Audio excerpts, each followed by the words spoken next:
Our next guest is Hi-Rez rapper. Rez was Bronx-born, Florida-raised. Hi-Rez is a 29-year-old hip-hop artist and is known for his conscious, meaningful lyrics combining New York rhymes and South Florida bounce. Rez has been on numerous national tours, both headlining and supporting with artists like King Los, Corey Guns, Riff Raff, G-Eazy, and more. He wants to inspire others to change the world. It's your boy, Big Tucker. It's your boy, Trump the Dog. Hey, how did I get in the studio? Everyone saying Russia, Russia, Russia. Fake news, no wonder no one trusts ya. The United Nations filled with suckers. The only journalist I trust is Tucker. Everyone saying Russia, Russia, Russia. Fake news, no wonder no one trusts ya. The United Nations filled with suckers. The only journalist I trust is Tucker. They tried to stop me from interviewing Putin. The whole world lost their damn mind and they're proving. The land of the free, just not speech, is confusing. Pull up on Big T, you know that I'm shooting. I'm just a journalist, getting to the truth. CNN and Fox are dead, no one cares about the news. Legacy media doesn't appeal to the youth. These politicians don't give a damn about me or you. George Stephanopoulos and Barbara Walters interviewed Putin and so did other reporters. But as soon as Tucker goes to Kremlin, quick, call the lawyers. Apparently, I disrupt the whole new world order, protecting Ukraine before our own southern border. Start another foreign war so they can money launder. They want me to apologize, but I'm not sorry. The left is just mad me and Putin did karate. Everyone saying Russia, Russia, Russia. Fake news, no wonder no one trusts ya. The United Nations filled with suckers. The only journalist I trust is Tucker. Everyone saying Russia, Russia, Russia. Fake news, no wonder no one trusts ya. The United Nations filled with suckers. The only journalist I trust. Hey, how did I get in the studio? Rounding out the final hour of the Awake Nation is Jinny Silcox. Jinny was formerly employed with the Department of Energy. She was a designer and a trainer. Jinny held Q clearance. She is a musicologist and international speaker on frequencies, direct energy weapons, electromagnetics, and the dangers of 5G and the future of AI. Don't forget to subscribe to the Dark Outpost at darkoutpost.tv. There you will find exclusive content, interviews, documentaries, and intel not found anywhere else. You can find us on Rumble at the David Zublick channel and watch us live at theawakenation.com. Falling down the rabbit hole can hurt. Ow, ow, ow, ow, ow. Ow! That's gonna hurt. We will provide the researchers and whistleblowers. Your mission is to discern the truth from the MSN lies.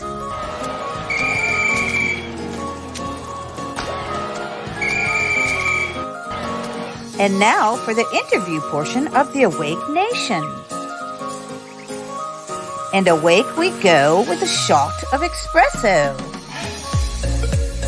It's showtime.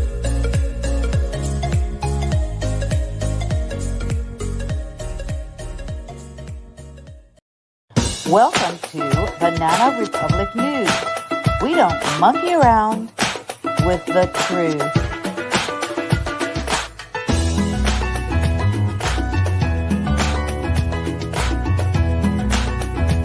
Meet your host and creator of Banana Republic News, Christi Tasker, international investigative journalist situated in Miami. Christi covers hot topics the MSN won't touch. She covers crime, government corruption, conspiracies, and the entire political spectrum from Trump to DeSantis with the unbiased eyes of a seasoned world traveler and investigative journalist. She also covers art, fashion, food, music.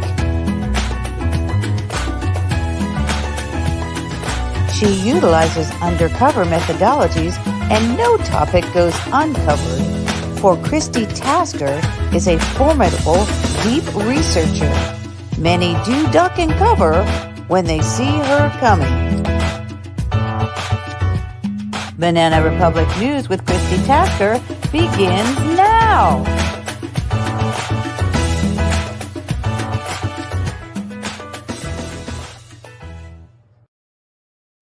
And there you go. Let's bring in Christi Tasker. I just sit here and laugh the whole time I'm watching that, Penny, because it's so true. It just gets day after day here in the Banana Republic. Like, you can't even make this up. Okay? No. You really cannot make this up. I mean, with what I'm going to share with you guys today, you cannot make up. I mean, so when we say that there are certain areas of the United States that things just happen, well, Miami is, I'm pretty much sure that it's the CIA experiment for what's happening around the globe and how many people are actually going to buy into it, because the Miami corruption cocktail got a new ingredient this week. So you guys remember when I was running for office and I was running for District 2 Commission back in January of 2023. Okay. But you should have been wearing a bulletproof vest. Yep. Well, a lady named Sabina Covo won. Okay. Right. The one who reminded the Pledge of Allegiance? Yeah. So let's go here. Let's go to this. I'm going to share this tab. So I'm going to remind everybody of where we were. Okay. She wins the election. So David, you're going to have to bring me in. All right. Very good. So she wins the election. And back in January, she's sworn in. Okay. So I'm going to go over. This is me standing here. This is my mom, a lot of my neighbors. Okay. And this is the commission. Okay. So they say the Pledge of Allegiance. They try to. They try to. That's right. Yeah, they try to. So I'll turn this down while we'll talk while the commercial's playing, because it's not going to let me skip the ad, I don't think. So what I want everybody to notice is, okay, so this actually made mainstream media. And the title was, I don't even know. Listen, hold on. Wait a second. What happened to our video here, people? Okay. So the title was Florida Democrat Forgets the Pledge of Allegiance. That's just boondy bar.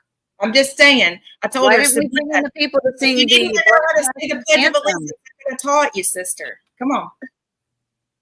Okay. So here we are. Let's see. It's going to make us play a quick commercial. 4 seconds. Everybody listen. It's worth it. Okay. They should have brought in the people to sing the Black National Anthem, Christi. Oh, yeah. Well, later on she did.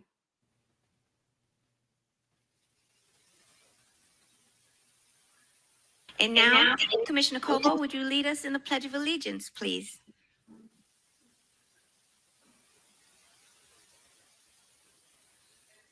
Hello. We were all kind of standing there going, okay. You don't know it. Hello. Indivisible, with liberty and justice for all. That was it? Yeah, she tells the commission chair, Christine King, that she doesn't know it. And it's on public record that she doesn't know it. And then after she issued the statement. Okay, so where are we today? Okay, where are we today? Here's where we are. Miami corruption cocktail ingredient. Colombian-born Sabina Covo is under investigation for money laundering, bribery, remuneration by candidate for service support, and other charges. So all of a sudden, of course, you guys can imagine, my phone starts to get like bombed. Oh my gosh. Billy Corbin has posted that Sabina Covo has been arrested. So on January 1st, yeah, I actually wasn't paying attention to the governor's orders, to be really truthful. Otherwise, I would have already seen this. February 1st, Governor Ron DeSantis issued his 15th governor's order, executive order of 2024, which was 2415, that involves a turnover of Miami commissioner candidate Sabina Covo's investigation from the local attorney general, Catherine Rundle, who is a Democrat, who covers for all Democrats, okay? But she's turned over Sabina Covo for some reason, okay? And claims that the state attorney general for Miami-Dade County, Catherine Fernandez, advised the governor that a key witness in the case is a close associate of the state attorney's office. Well, that's because they have the same campaign manager. Okay. Uh-huh. Throughout this article, we recount the eyewitness, who the eyewitness could be. And I reference a Newsbreak article in here because I also wrote an article for Newsbreak that was a breaking news.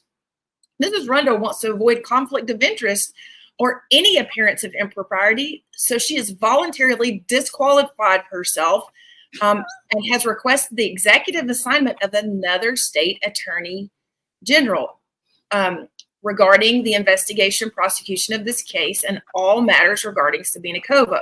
So Harold Pryor at the 17th District of Florida has agreed to accept the investigation.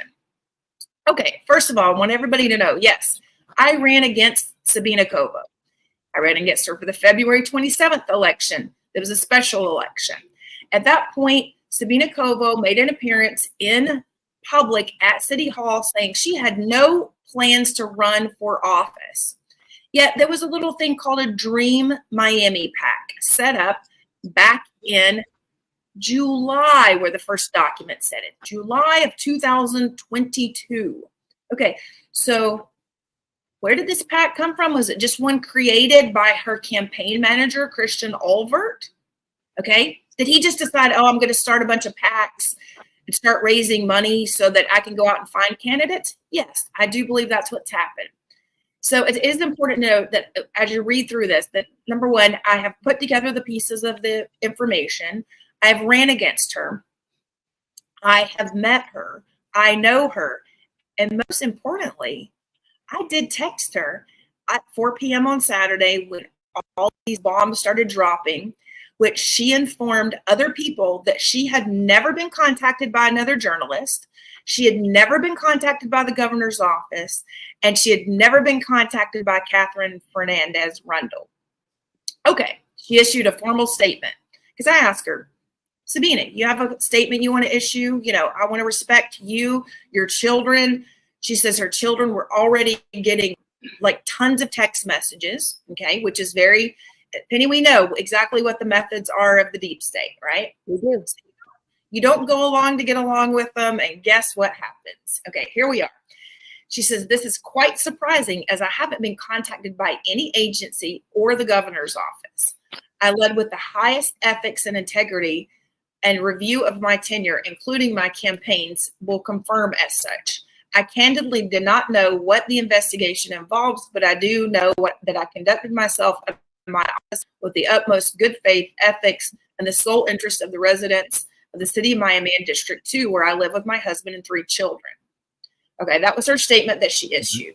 Okay, so let's look at how she actually lost the election. So she lost the election to less than 300 votes to Damian Pardo, who Damian Pardo is an LGBTQ activist and ran the PAC called Save PAC. Okay, the Save organization, which they claim to, want to save everybody from everything. But the reality is it's all about saving LGBTQ things, all while, making it seem like they're trying to save everything. That's not true. I mean, you can look at their work and clearly see it's not that their work is bad. I'm just saying be transparent about what your work is about. So, but strangely, that organization supported Sabina. In exchange for the support, about a week after Sabina could not say the Pledge of Allegiance, I'm sorry. I noticed that there was a listen, you can't even make this up. Okay. So I noticed, we notice strange things. Okay. So I'm like, why would a graphic be put up on her channels? I mean, this woman could not, is her campaign manager out of his mind? That's literally the first thing I was thinking. I was like, is the campaign manager out of his mind? Because the week after she couldn't say the Pledge of Allegiance, this was posted on her social media. Happy Pride Month. Yeah. Well, this was June. So let's see. There was maybe, May, a month after. Okay. There was no, her with America. Been in office? Yeah, no. She wasn't even in office 9 months. But hey, she told the public it was going to take her 9 months to get the office ready. Okay, so let's go back to the article. Let's You go mean back to the article. it's going to take 9 months to get her jail cell ready? Yeah. Yeah. But hold on. Listen, remember she has children. Of course, they're going to come after her children. She has 3 children, and one's really cute, little baby. So where will that baby go? Because who knows where baby daddy is? So here we have Sabina Covo, advocating for this. Now the now commissioners save PAC. Okay, after she couldn't say the Pledge of Allegiance. Red flag, red flag, red flag, red flags going up for Christi Tasker. Okay, then in the last election, keep in mind, we've had 2 elections here for the same seat. That's very confusing. Yes. I know for the rest of America, because it is confusing. They want it to be confusing, and it's cost taxpayers a lot of money. And it's very hard for people to learn the truth about something when the election cycle is so short. And then you're constantly like campaigning, and then you're having another election, and it's just like a constant state of confusion. So in the second election, so election number 2, which was November the 7th, Covo was accused of promising Eddie Leal, the mayor's office attorney, that's Francis Juarez, that ran for president, everybody. So that's the reason this should matter, because this guy ran for president. He wanted to be your president, and he was going to be the first Latin to be your president. Okay? So she was accused of promising his mayor's office attorney, which is Eddie Leal, a job in exchange for an endorsement. But the person making the accusation is a little strange. His name is James Torres. And he is already a known criminal. Okay? So, can we actually trust James Torres? I say not. And what we do know is Francis Juarez, Sabina Covo, Eddie Leal, and Judge Martin Zilber debenched Martin Zilber. By the way, there's more coming up on Martin Zilber. He's involved in a lot of different things. Okay? But we're going to stick to this topic today, because otherwise it'll get very confusing, because these people, they all run in the same circles. And right now, those monkeys running around the bananas? Yes, that's what they're looking like to me. Okay. They're all running around trying to cover for each other. They're making propaganda about each other, because guess what they get to do? If they make propaganda about each other, they get to control the narrative. But Banana Republic, the snake pit. But guess what? The Banana Republic news is here. People are blowing the whistle left and right. We've already had tons of whistleblowers. Okay, is she in jail? Did she get arrested for laundering? No, she's not in jail. Keep in mind, she is yet to be contacted by anybody. Okay, so we're not accusing Sabina Covo of anything. Okay, it could be that Sabina Covo wasn't going to go along to get along with any people when she got into office. Maybe she didn't know. Okay, like she didn't know the words of the Pledge of Allegiance. Let's give her the benefit of the doubt. Okay, maybe that was a setup too. Maybe she really was nervous. Maybe she had told somebody behind the scenes, "Hey, I'm really nervous. This is like, maybe she really wasn't even expecting to win." But when you've got the biggest campaign manager with the biggest bucks, they kind of tend to be able to get your name out there really big. Okay, so that's all prepared. And we are talking about people. Let me just show you. I want to show everybody who this guy is. Okay, because he is known to be traveling with the Miami mayor at all times. Okay, to Qatar. Okay, he is a lobbyist for Qatar. If he were to go to Qatar, he's a gay man. If he were to go to Qatar, they would chop his head off. Yeah. Okay, all right. Let's get real. Yeah, I don't understand why the LGBTQ community supports nations that will kill them. Right. Exactly. Most importantly, listen, let's be realistic here. Okay. So Kristen Olvert is controlled. Hold on. I'm sharing the wrong tab here. Is controlled by this man here. His name is Alex Diaz de la Portilla, everybody. Didn't he go to jail? Yes, he went to jail. For money laundering. He went to jail for money laundering, bribery, and a plethora of other things, okay? He was the one trying to control Sabina Covo. Aha. Did he succeed? The banana. because he controls the entire Democrat Party. Let's wake up, everybody. Yes, he was the Republican state committee man for Miami-Dade County until Christi Tasker stood against him, told the truth, stood up, and was banned from the Republican executive committee. That when DeSantis decided to let you into his press briefings? I think DeSantis has decided to let me into his press briefings because he backed out of the presidential campaign and he realized he wasn't going to win. So, okay. And now he knows that you're uncovering this malfeasance. Is I he told still him personally the other day. I told him a picture with you. Yeah, he took a picture with me. Okay. And he hasn't taken a picture with me before. Okay. So that's a statement in and of itself that he's not running for duck and cover at the present moment. No, not at the present moment. He does not seem to be. And it is the same character. It is not a double. This is not it's the same guy. He is about, for those of you wondering, he's about 5'9", okay? With boots on, okay? Well, maybe you're like, how tall are you, Christy? I'm 5'11". Okay.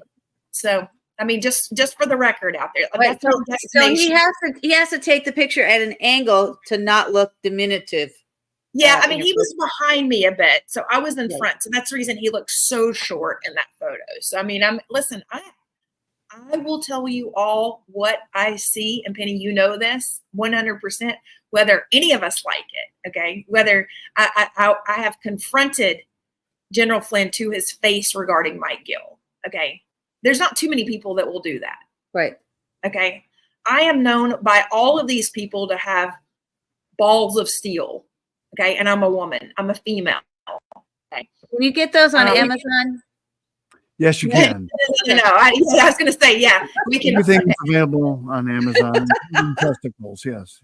I mean, at some point, we have to quit taking the tyranny from these people. Okay, they create the tyranny, and guess what? They don't know what to do when people stand up against them, especially a Republican. And you know what? Even fellow Republicans are going, wow, I had no idea you were a Republican, Tasker. Why? Because I'm actually standing up to any of you? Because you're an actual real Republican, not a rhino. But it was they didn't understand. You know what? I'm not even going to call this guy a rhino because you know why? He has his voter record covered up. Okay? Oh, Lord. Yeah, he has his voter record covered up. Why won't you show us your voter record? Were you a registered Democrat before? You just don't want everybody to know that you're a registered Democrat so that you could go around dividing Republicans and Democrats for decades? Yeah, that's what he's been doing. And by the way, he's also in Tallahassee right now with big, huge signs saying that he's a senator. He was a senator. I'm talking about people that have run in the same circles. So I know our time is coming short. So what I want to encourage everybody on this broadcast to do is do one thing. Go run for your local government. I don't care what seat it is. You're smarter than they are. Trust me. Okay. I bet you can say the Pledge of Allegiance, can't you? Then the next thing the Pledge of Allegiance, you can run for office in Miami. Yes. And the other thing that I want to make sure that we do, this is not my site. I do not control this site. It's called Precinct Strategy. Okay. By Steve Stern. Stern. No, not Steve Stern, but he does support. It's by Steve Stern actually talks about it more, but it's by Steve Stern promotes it all the time. Anyway, right. Go to precinctstrategy.com. Okay. I want everybody to contact whether you're a registered Democrat or a registered Republican, stay in your party. I want you to contact your Secretary of Elections and tell them you want to run for a committee man or committee woman for your party. They're going to ask you which party you're in. You turn around and sign up to run for that seat. What that means is you're going to go to a meeting about 6 times a year and you're going to raise your hand to vote for your local politicians, whether or not the party supports them. It's simple. It's actually very easy. It's a lot easier than complaining. It's a lot easier than living under their tyranny, and they're not expecting any of you to show up. Matter of fact, I have actually even interviewed and spoken to Joe Carollo. He has never been invited to the Republican Executive Committee because he told me that Alex Diaz de la Portilla hated him. Oh, wow. Francis Torres hated him. He went against election integrity from 1997. And so there's two things I want everybody to do. Number one, I want you to go to precinctstrategy.com. Number two, I want you to go to the electionbrigade.com and sign up, because here on the Election Brigade, this is what you're going to follow in your own community. Okay, this is for Miami-Dade. However, you're going to see what the recommendations here. We're going to let you see this in your own county. We are vetting people to run for those positions, in Democrat and Republican positions. We will help you campaign. We will put you on our list of people to vote for, because guess what? You're going to have the opportunity to have your name on the ballot if you're a president, if you're whether either Joe Biden or Donald Trump. Okay, come November or in August, in August is the primaries. You're going to have your name on the ballot, especially And if you're where in. can people find you, Christi? We're They almost find me in a number of places. BananaRepublicNews.com. You can even find me at electionbrigade.com. You can find me at ChristiTasker.com if you want to shop and support me. You can find me at psthisrocks.com. That is my blog. Thank you, Christi. See you. We'll Fantastic. see you next week. Thank you guys so much. Can you, before we leave, can you go back to that one slide with the group shot there? Yeah. Hold on. Let's see. Let me. I may have closed. Hold on one second. Okay. Did you close Hold it? on. Wait 1 second. It'll take me 2 seconds to pull it up, David. All right. Okay. Hold on. All right. Just real quick. This is come here. that's kind of important. This big photos. The group this photo, one, right? that one right there. The guy second from the left. Who's that? This one? Yeah.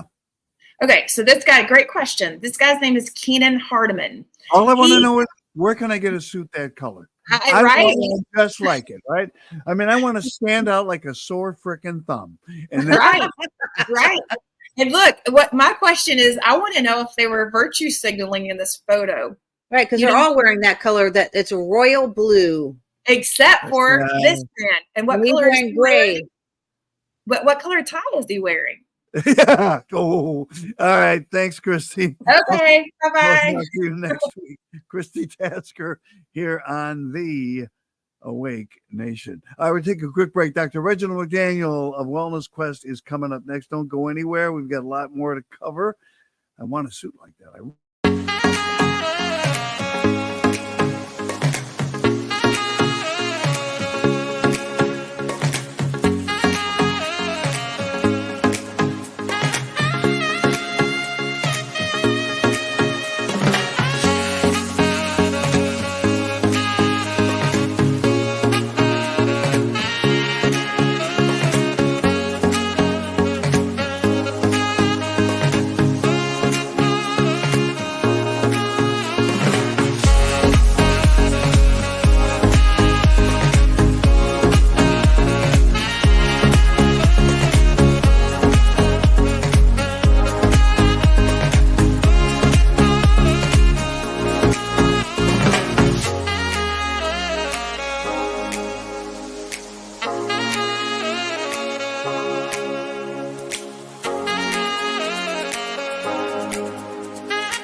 All right, welcome back to the Awake Nation with Penny L.A. Shepard and David Zublick with you. And joining us now, as he does on a regular basis, is Dr. Reginald McDaniel of Wellness Quest, makers of New Eden, the best nutrition on the planet. Dr. Reg, how are you this morning? Wonderful. I made it down the freeway, even though I was stopped and not even moving 3 times on the way to get here. Oh, Lord. Is that the LBJ? No, it's I-20.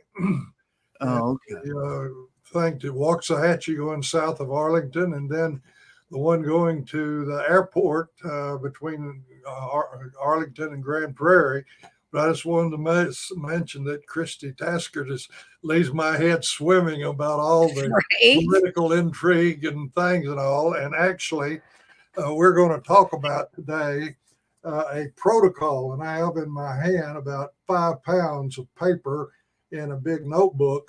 And the title is A Unique Solution to the Global Health Crisis.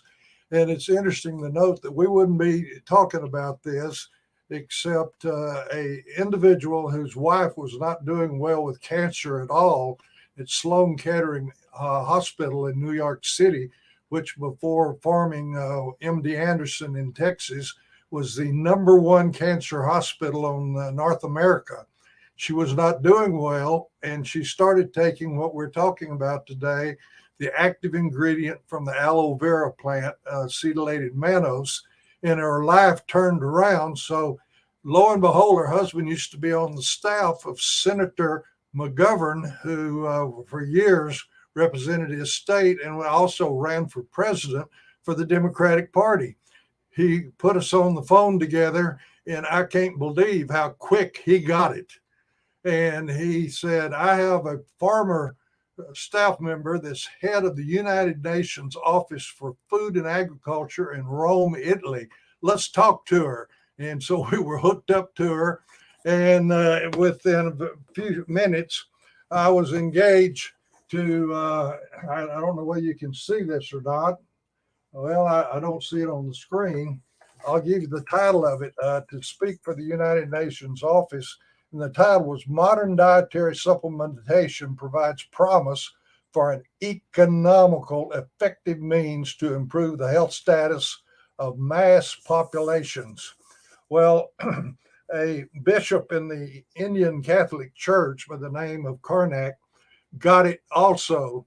And he came to my office twice and said that he had written a pamphlet that in India they have more people living, millions, on less than $1 a day, and that there are not the resources in India to provide the hospitals and clinics, train the doctors and nurses to practice Western diagnostic and therapeutic medicine. And he understood that this more comprehensive nutrition was safe, effective, and economical. And his church had a clinic in Kerala, India. And I had a theory called the white box theory that we addressed in the last thing, that multiple times in my experience between 1990 and the year 2000, that several patients, about 10, that had multiple challenges to their health. And they started taking this more comprehensive nutrition that's available in New Eden. And slowly their body, like there was an internal wisdom, address the most life-threatening first, and then second, third, fourth, to finally it started out with, if they had an infectious process, which people don't realize because of the antibiotic era and sulfurs, the #1 cause of death in the United States used to be infectious disease, but now it's cardiovascular disease and cancer coming up right behind it.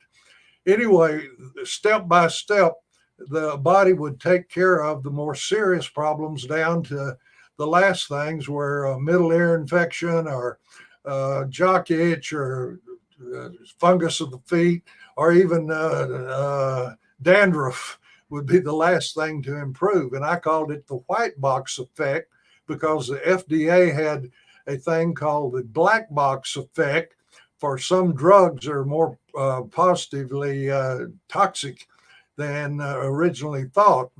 So the white box effect was a theory based on multiple anecdotal observations. Now, I was taught that anything anecdotal is worthless in medicine training, but that's not true. If multiple people in multiple places get good benefits, it tells you that a study needs to be done. And that's what a protocol that I hold in my hand was made. So that's kind of the background of what we're talking about. And the idea was to bring these abject poverty people in, sit down with a laptop computer with a program that's a review of systems and enter in all the problems that they have in their health and rate it from 1 to 10 of how serious it is, so you can have a number attached to it. And then every month or every 3 months, depending on the money you've got, you go over it again when you put them on more comprehensive nutrition, as was in the United Nations address, and is what we would be doing with the people. And if this worked, the idea was to spend it to all the states in India. And of course, my hope was that data would be collected and this would be published in the medical literature so it could be a benefit worldwide. Next slide, please. All right. This is a laptop computer, which everyone knows of, and we would have in that the review of systems to document all their health challenges. Next slide, please. This is the outside of the protocol. And interesting enough, what we're talking about is not a new idea by far. Fact is, the first section has a quote in it from ancient Greece, from Hippocrates, the father of Western medicine, and I quote it to you. If we could provide the individual with the proper nutrition and exercise, comma, not too much, not too little, comma, would have provided the safest pathway to good health. And then he wrote beneath this, let your food be your medicine and your medicine your food. That's from 460 to 377 BC, before our calendar started. Now, the second picture there is the tabs in this that not only does it describe what we're going to do with all the patients, but the support documents of the different benefits. And that's what we will go through as we go to the next slide.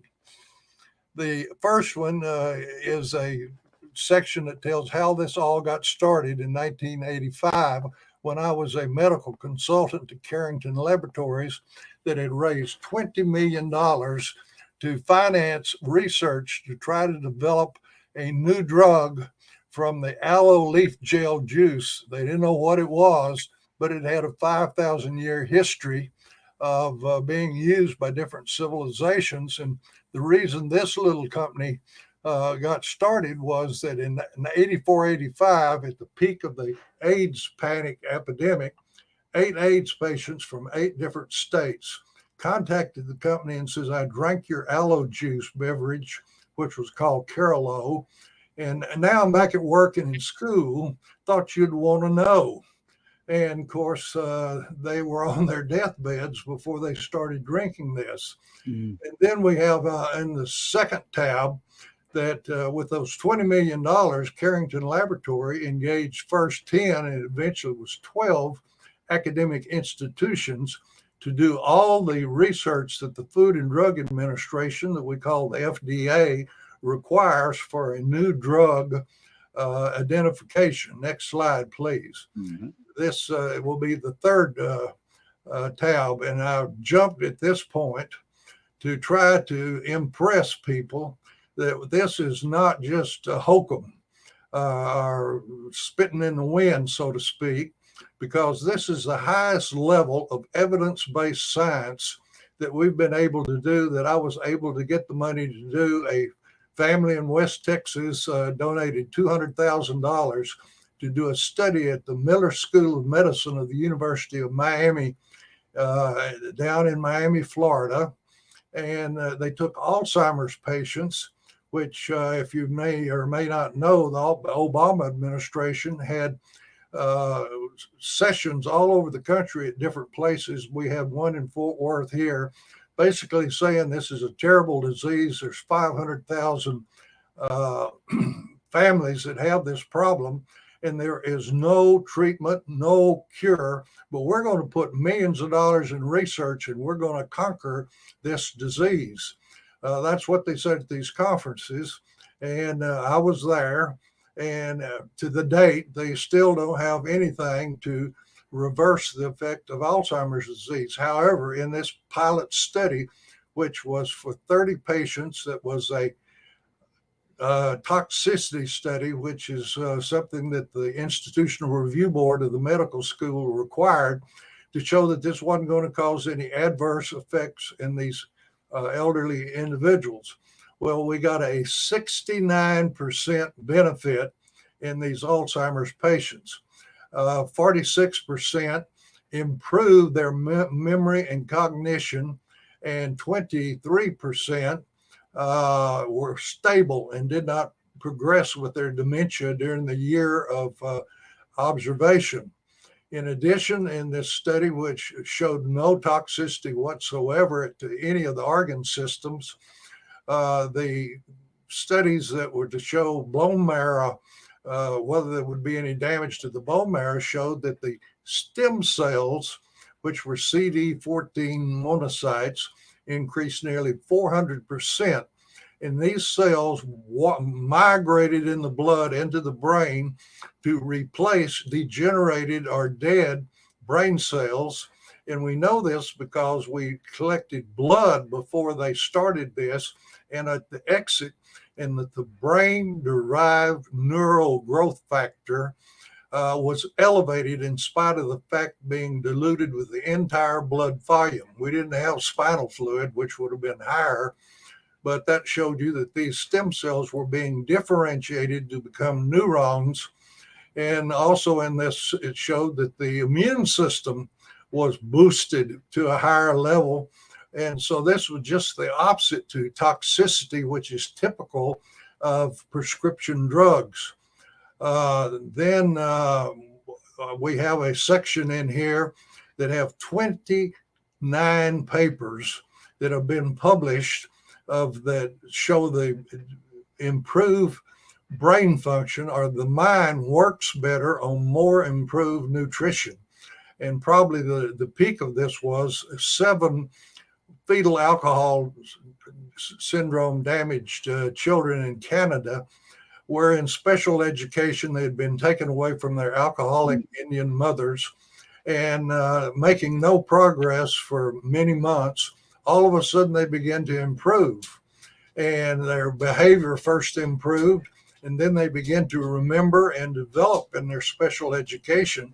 And they were so amazed because their average IQ before starting on the ingredients that are in New Eden, that their average IQ was less than 50. That's terrible. That means lifelong dependency on the government. Well, after they did so well, they repeated the government paying for their IQs, and they ranged from 80 to over 100. And some of these stories we don't have time to go into are just incredible. But that's just one of the multiple studies. And one of the reasons we have so many is that the school systems, the public school system, says there will be no improvement in academic performance until we get more money for this, which they outline.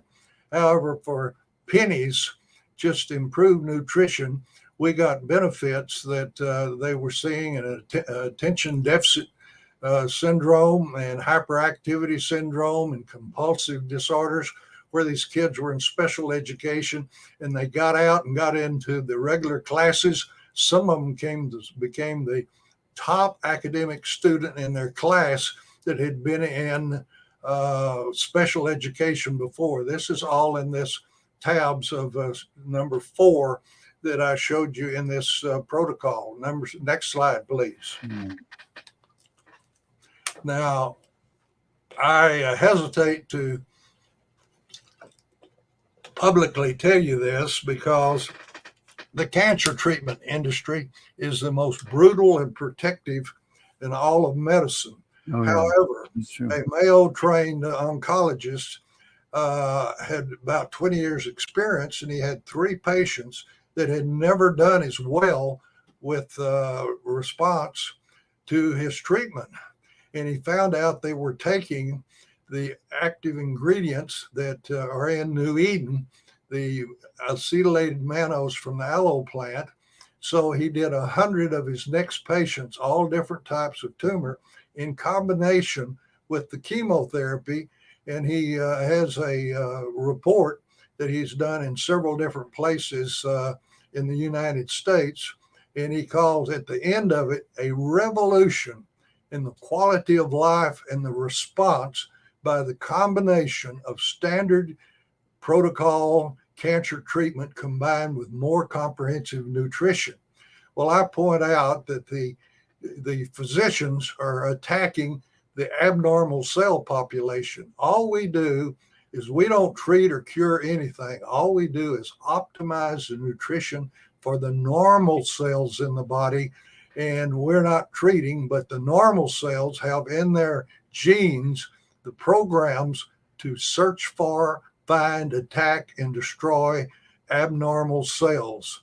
And that includes not only infectious agents, but even cells that have been mutated can be attacked by your immune system and destroyed. And so the combination is incredible in this number 5, where we have these papers that are published and been presented.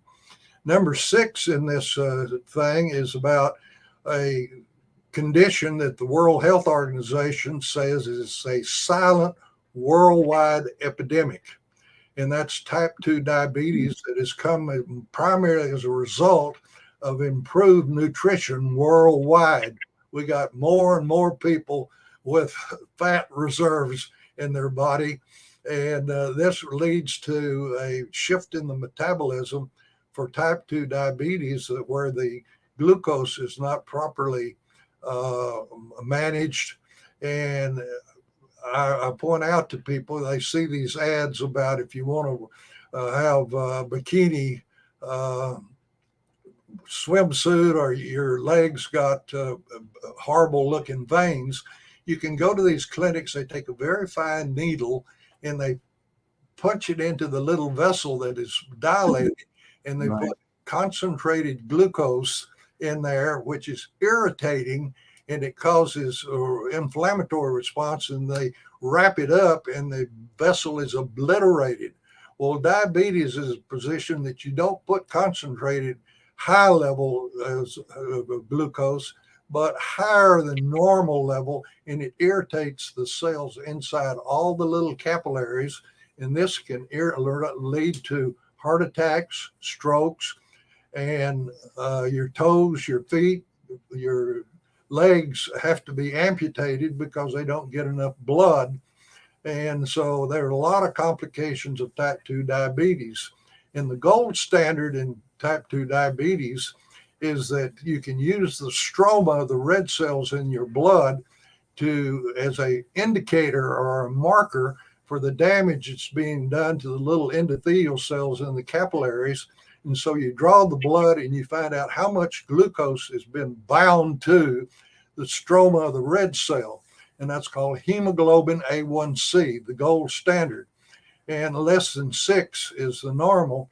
But if you have elevated glucose, it will go up. And for example, I can think of one that had it at 12. And we put this person on the more comprehensive nutrition that's available in the New Eden. And in 3 months, it was down to 7. And now it's even down, and the person even lost weight. So this addresses a worldwide epidemic that gives this data in the papers that have been published in tab number 6. Let's go to the next slide. All right, very good. This is a very interesting thing. with a researcher in San Antonio, Texas, with about 20 years experience. We published a paper in the year 2000 that 670 people reversed the objective biomarkers associated with the disabilities of aging. Now, it's a mouthful, but it basically says that in this paper that these people that were over 50 went back to physical and mental activities they had given up because they had gotten older. But by adding the active ingredient from the aloe that's in this nutritional formulation, they could go back to tasks mentally and physically they had given up 5, 10, 15 years before.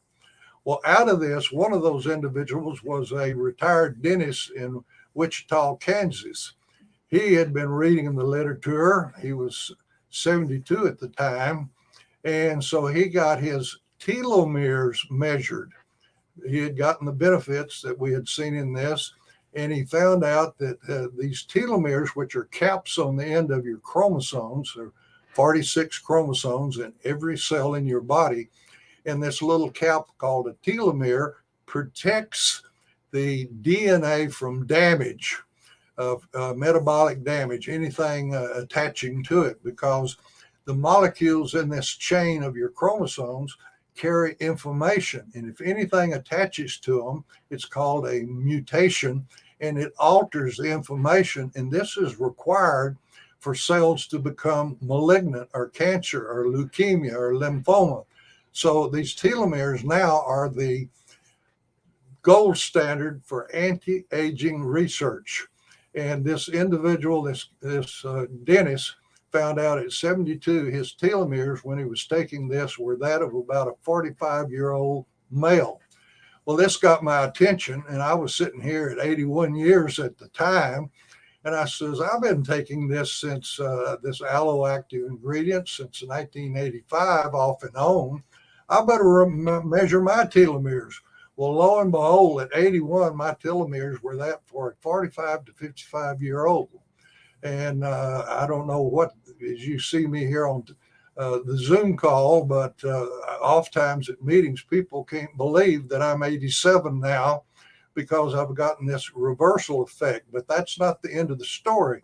My brother, who at the time was 80, was in special forces in the Army in Europe. With their constant exercising, he even swam across the English Channel, jumped out of airplanes and such. Well, it was about 80, and his telomeres were that of a 25 to 35-year-old. And just as a quotation that I gave you from Hippocrates to get started, is that exercise plus more comprehensive nutrition is synergistic. What do we mean by synergistic? 2 plus 2 is more than 4. And that's what happens when you combine exercise with this more comprehensive nutrition. Well, I wasn't through because I have a son in California that's a physician that I consider just a little bit crazy because he runs triathlons, and he even did the Ironman in Hawaii. But he does triathlons several times a year, and every week he's either on a bicycle doing 1 or 2 miles or running a marathon. I just don't have that much discipline. However, he was 57 years old, and his telomeres were that of a 15 to 25-year-old. Wow, that's incredible. So that's all in this tab on the fact that what we were going to do with these patients to examine their white box effect for the aging. Now, this number 8 is about our experience with children, which is, I told you about the alcohol damage, brain damage, fetal alcohol damage, that their IQs went up. Well, we've had over 50 gene defects that are various types of alterations of the chromosomes. And lo and behold, when we add this to their diets, their parents are ecstatic because they improve so much. And probably the number one individual is in Las Vegas. Her name is Michelle, and she was in special education. And when her mother talked to me, she was 12 years old, had not learned the alphabet, could not count to 100, could not read. And she said one of the reasons is with this gene defect, she's having constant serial infections. If she didn't have a middle ear infection in the left side, she's got it in the right ear or both ears, and sinuses, and then bronchitis, and she misses a lot of school. Well, she went on this more comprehensive nutrition, and she was able to go to the school constantly. She learned to count, to read, and actually now she has done so well that I believe that even her pictures, she doesn't even show the typical facial changes of Down syndrome or trisomy 21, or trisomy 23, I'm sorry.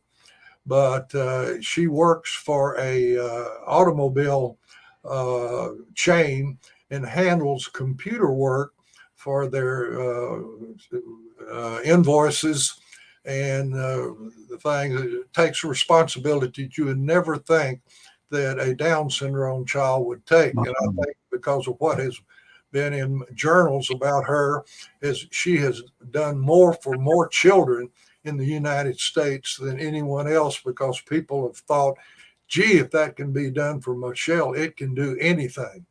Well, I guess we're out of time to get to. Yeah, but you know what? We'll hold on to this because I know that there are more benefits, and I want to. The next time we have you on, we'll pick up right where we left off there. But what you've already shown here, Dr. McDaniel, is absolutely incredible. This is where you can get it. Okay, it's New Eden. This is you take a capful of this with yogurt's the best delivery system, but you can take it with just about anything. And take one in the morning and one at night, and think of all of the terrific benefits that Dr. McDaniel just pointed out to you. Now, where do you get it? Very easy. Go to our website, theawakenation.com. You're going to see a jar right on the homepage. Click on that jar. Order a couple of jars. Have one to start using and one as a backup. Never run out. Believe me, once you get on this, you are not going to want to be without it. It is comprehensive nutrition like never before. All right. Again, theawakenation.com, New Eden. Dr. McDaniel will pick this up again next time. Just let me say this in final, that I got a major in chemistry and in biology at the undergraduate level, went through medical school and 2 residency programs, and I continue because of that past indoctrination. Absolutely amazed at the benefits of supporting the engineering and design of life that is written in the chromosomes in every one of your cells that require nutrition to carry out that program that's in your genes. And we will make sure that we get this into the hands of as many people as possible. It's fantastic. New Eden, get it at theawakenation.com. Dr. McDaniel, we'll talk to you again in a couple of weeks, okay? Thank you. Thank you. God bless you, sir. Dr. Reginald McDaniel of Wellness Quest here on the Awake Nation. Joining us now is a new guest for the very first time. Hi-Rez. What's up? What's up? Thanks for having me. Thank you for coming. Can you tell us a little bit about how you got into the rapping industry? Yeah, for sure. Is my audio okay, by the way? It is. Right, It's perfect, fabulous. Perfect. Okay, cool. Yeah, so I'm 30 years old. I've been making music since I'm about 13 years old, and probably professionally since about 15 or 16. And I was signed to Sony when I was like 20 or 21. I had some terrible the whole story that you've heard a million times, terrible managers, people that steal from you, tons of, bad situations and deals. And I did a commercial with McDonald's when I was younger, even though I never ate that. I did as a kid, obviously, but I never really enjoyed, as I got older, I realized like you're just pushing poison on people. So I kind of stopped. I stopped working with companies that I kind of disagreed with morally. As a kid, obviously, I ate McDonald's. I'm not going to sit here and lie to you. I didn't know, I didn't know anything. Just like as a kid, I got tons of vaccines. Sadly, I had no idea, or my parents, I guess at the time, had no idea, the effects of giving 13, 12, 1-year-old kid 40 vaccines, right? Right. But I can go on and on. But I have the standard kind of story that you've heard, taking advantage of in the industry a million times. And then eventually I had enough. Thank God. I know my wife for a long time since we're young kids, and eventually my wife ended up coming on board and basically helping me, get my career on straight, and being like, just like any good wife or good partner in your life, they're going to lead you in the right direction, and they're going to know who's taking advantage of you and who's not. And Right. I'm grateful that happened to me, because I was in definitely a situation that many situations that I should not have been. I have millions of subscribers on YouTube because I over the years I've done so many different things, from the McDonald's rap that went super viral when I was younger, and then I did a whole kind of gimmicky series where I was an Uber driver rapping for passengers, and that went pretty viral. Well, that'd be fun. Yeah, it went pretty viral on all social media, and a lot of people know me for that one as well. And then over the last few years, officially, when the mandates and lockdowns were going on, I just said enough was enough. I was ready to kind of draw my line in the sand, and I was like, hey, I don't care how many followers I lose, how much money I lose, which did happen. I lost followers, I lost money at first, but the spectrum, I mean, the pendulum kind of swung back, as you guys know, and it's swinging back in real time.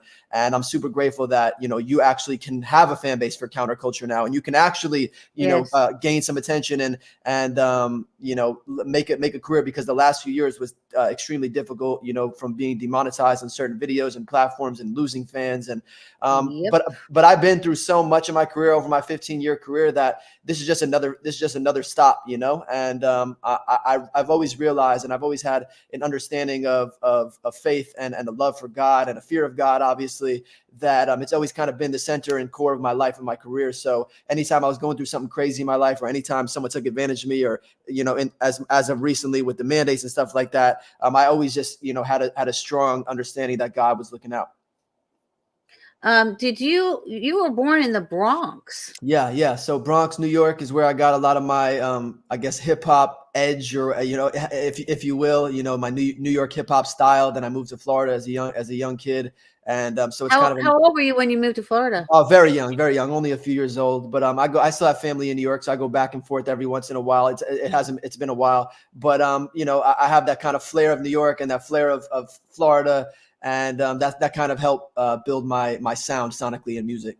Were you singing in clubs in Florida? Yeah, so when I was too young to even get into the venues. I was 16 years old when I was performing for the smallest names or the biggest names. Literally anyone who came through my area in Fort Lauderdale, it's people that you never would have heard of, or the biggest names in hip hop. I was opening up for every single person. I was handing out flyers. I was selling tickets to all my friends in high school, and that doesn't really exist the way it used to when I was younger. Right. And but yeah, I definitely was it almost feels like every weekend, but it was definitely multiple times a month. I was always constantly performing. I wasn't even allowed in sometimes. I had to argue and fight with the bouncers to let me in. They're like, you're 16, it's a 21 plus show. But I was definitely, I got my start for sure in Fort Lauderdale. Yeah, I'm also a singer, so I've toured across the United States in various bands and had some wiggy interactions with agents. So when did you always sing hip hop, or did you matriculate to that? And I'd like to ask you about not necessarily the software that you use, but it's ingenious what you're doing. Thank you. Yeah. So hip hop has always been my love, but I have such a love for music. When I was growing up, the only thing my mom would play was Bob Marley and jazz music and stuff like that. So all I was listening to as a young kid was reggae and jazz. And that's really all I listen to now in the car. Anytime you could ask my wife, anytime we're in the car, I don't know any hip hop. I don't listen to new hip hop. I don't know what's going on in hip hop.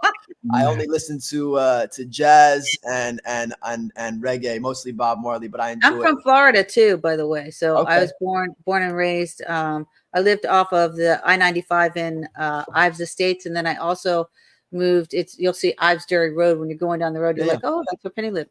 And then I also lived in Fort Lauderdale as well. And I started out my career doing jazz as well. I met Dizzy Gillespie. Nice. Yeah. I have such a love for jazz and a love for Florida, as you said, just because it played such a role in my life. And but to answer your question about the software and things that I've been doing, you're referring to the AI music I've been putting out. Yeah, it's just like I found you on X. Can you tell everyone where they can find you on X also? Yeah, for sure. All my social media is Hirez and then the rapper. So it's like, I made it really stupid and simple when I created my social media. Hi-Rez. My name's not Hi-Rez the rapper. It's Hi-Rez, but it's like, I'm the rapper, Hi-Rez, Right. the rapper guy. So a lot of people would say, oh, he's the rapper guy. So. And then they Hi-Rez can also find you on onlyforthefans.com. Yeah, That's your website. onlyforthefans.com. Yeah, that's where you can grab merch. And that's the best way you can help me and support me is by grabbing, t-shirts or CDs. Are you doing concerts? So I just got back from Europe like maybe 6 months ago. I was touring out in the UK and a few in mainland Europe. I have a decent following over there. There's a lot more freedom fighters in these countries that are a little bit more far gone, as you guys probably know with your comments. I used to think it was just more of an American thing, but you start talking to these people from Australia and Europe and South America, and like these people have such an appreciation and an affinity for American patriots and freedom fighters because it's so far gone in their countries. But to answer your question, I have a baby on the way in like a month, so I'm not going to be touring. Congratulations. Yeah. Thank you. So I'm not going to be touring for a little bit. Well, as you know, when did you start actually researching the New World Order? Because as you know, in your travels, this is not just an American machination, which is happening. This is global. It's happening all over the world. Yeah, of course. So I always had an understanding that there was evil just because in my own career, I knew that there was evil. I knew that the music industry was full of evil. I knew that I always had a strange, anytime my friends were like infatuated with Hollywood relationships and celebrities, I always made fun of them. I was, you know what I mean? So I didn't realize Who's your idol, baby? It was like embedded. God is my idol, obviously. I realized that it was embedded in my DNA. You know what I mean? I realized it was already like the way I acted and the way I kind of carried myself. It was already, I already was a critical thinker. I never took, things at face value. Anytime, whether it was a teacher or a coach or, anyone outside of my parents, obviously, you got to respect your mother and father. Anyone outside of my own household, I never took things at face value, and I always questioned the narrative. So that was kind of embedded in my DNA. So in the last few years, I think lockdowns and COVID and mandates, that's the thing that really pushed me over the edge when it came to researching and studying. And I've read so many more books in the last 2-3 years than I did in my whole life. And just I had this hunger for knowledge and this thirst for knowledge. So have you been to any of the studios? Do you do your own mixes in your own studio? I do it right here. Do you go anywhere else? Okay. I don't leave anywhere. That is so good. Yeah, I don't leave anywhere. I have this is my friend's chaotic eyeball. I'm able to basically turn that anywhere. I do, a lot of my own mixing and mastering when it comes to working with the same people, at least. Same with production. I have one guy in house that I've been working with since I'm 15 years old. So it's a very kind of knit tight situation that I have going on. All my own songwriting and, executive producing. Everything's done. There's no puppet strings over here. Fully independent. Do you know a guy named Jimmy Levy? Yeah, of course. We made many records together. Jimmy's a good guy. I really had a great time making music with him during the mandates. It was really God that brought us together. We did the records Welcome to the Revolution, This is a War, Faith Over Fear. We had a bunch of records that were just going crazy during the beginning of those mandates. And I have a special place in my heart for Jimmy always. Me too. He's an amazing person. We're probably going to have his mom. I've already booked her to be on the show Nice. Starting in March. Because I started following her. Her affirmations are just amazing. She's nice. She's very positive, very loving. And so I'm looking forward to having her on the show. We tried to get Jimmy on, but he's so busy. Yeah. Jimmy's a tough guy to get on the same page. And I don't mean that disrespectfully. He's a great guy. He's just a tough guy to get on the same page with. Trust me. Great. Yeah. But that's amazing. I thought you might know him because of the fact that you're situated in Florida and you're basically in the same mix, but you are indie, correct? Yeah, fully independent. I've been independent since my deal with Sony was up at 10 years ago, whatever, 12 years ago, and I realized just ever since then I've signed 1 or 2 distribution deals here and there, but that I've owned full creative control. I get to basically it's more like a bank. You get some money, you figure it out, you're in full creative control still. I make sure that I have decent lawyers, obviously, so I make sure that I'm always in control of my masters. I own my masters. I own my publishing. I own the royalties. Right. That is a big point of contention between new artists coming up because they don't actually understand the legal ramifications of not owning your own portfolio. Yeah, 100%. I mean, you see it with the biggest situation people are always talking about. I'm sick of talking about it, is the Taylor Swift situation, and right. she sold her whole catalog for X amount of money, you know, or somebody owned it, I guess, and then they resold it. Basically, like Soros bought her right, catalog. and I think Disney, you know, some not necessarily Disney LLC, but Walt Disney's grandson, he owns, you know, a big portion of the catalog. So it's spaced out amongst these huge conglomerates. And, you know, when someone owns the masters to your music, you literally don't own your music. You don't own the royalties. You don't, you know, most of the time you're not in control of the publishing, where it goes, where it's placed, you know, the sync licensing, you're not in charge of anything. So once you sell, you know, the rights to your music, it's not your music anymore. And I think that's why she created all these different versions and different masters and alternatives and things like that. But yeah, excuse me, I only blame the artist in that situation because it's the artist's fault, you know? For not being more prepared. Can you tell people that are entering, young kids that are entering the profession, some do's and don'ts, and then maybe expound a little bit? You don't have to name Sony as a label, but some of the corrupt factions that you encountered. Yeah, for sure. I think my advice to any artist or any up and coming, you know, content creator or podcast or whatever it is, anyone's trying to really get their, you know, foot in the door, would be that you don't need, I think the biggest mistake that people kind of expound is like, you need somebody. There are no gatekeepers anymore in my world, in my opinion. They exist, obviously, don't get me wrong, but that's if you allow them to exist. That's if you're trying to get behind the door that they're blocking. I don't really care. I'm not trying to even get in the house that they're guarding.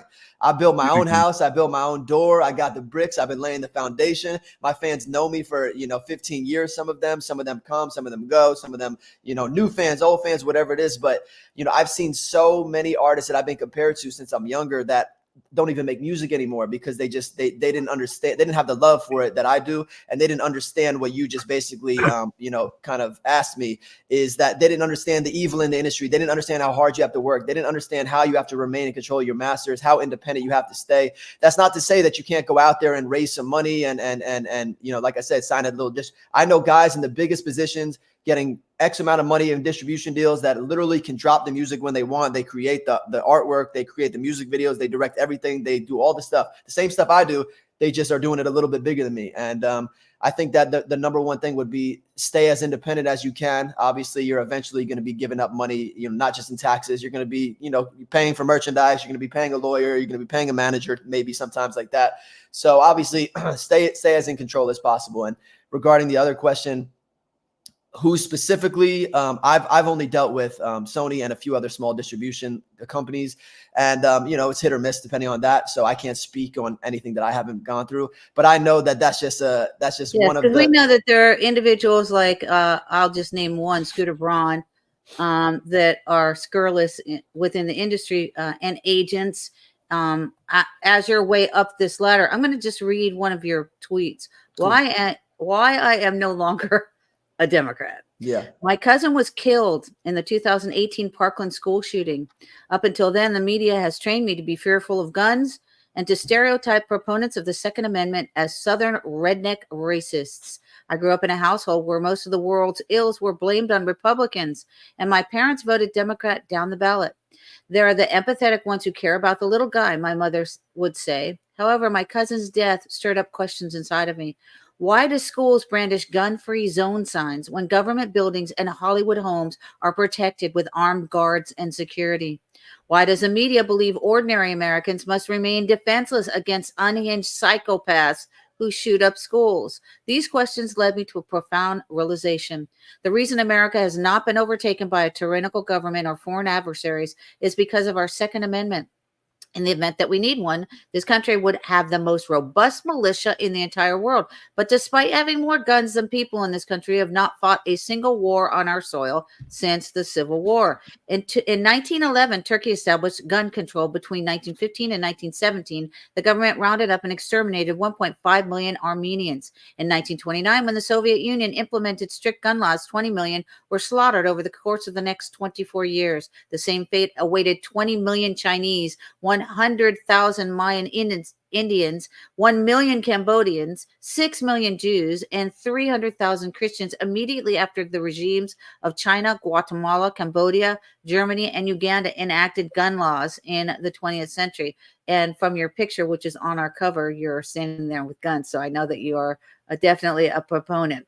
The biggest mass genocides in history were always perpetrated by governments against the people. I am currently banned from performing in venues across Germany due to my political worldview that, according to one booking agent, is too pro-gun and too pro-Trump. Imagine the irony of a country once responsible for the murder of 1 out of every 3 Jews on earth, not allowing me, an Orthodox Jew, inside their borders because of my belief in a policy that could have potentially saved my ancestors in 1940s Europe. I owe it to my grandparents who died in the Holocaust to protect my family. More importantly, as a law-abiding citizen, I owe it to the Americans who died so that I could be free. I would rather assume the risks that come with freedom than risk potential peaceful enslavement as a result of a zero gun policy. For those of you, and this is to our audience, who think that rappers don't have a clue as to what's going on, I'm going to tell you they do. They know. They're studied, and they're succinct in their views, especially you. I mean, this is a very long. It says, in a perfect world, I would be anti-gun, but I live in the real world. As long as any bad guy, whether despotic dictator or a psychotic mass shooter, can legally or illegally get a gun, I should not be denied my right to obtain my own. Thank you. Yeah, no, it's honestly hearing you back. I really it hits me sometimes hearing it back because there's so many points. And I'm not trying to like big myself up and say, wow, what are, I'm not trying to make it look like that. But there's just so many reasons to never infringe on the Second Amendment. There's so many reasons, so many different walks of life rely on this amendment. So many different, anyone can make the case that they're being hunted or threatened or hurt. But in reality, everyone's correct. Everyone's right. Like you've had gay nightclubs get shot up because people are gay. Yeah. You've had temples being shot up because they're Jewish. Yeah. You've had churches. We just had a school shooting in Joel Osteen, which I don't like that particular individual. I have my own thing on that because I actually speak out about the military-industrial entertainment complex and the pastors, the Illuminati pastors and musicians and actors that are the false idols of today. And I know that you know what I'm talking about.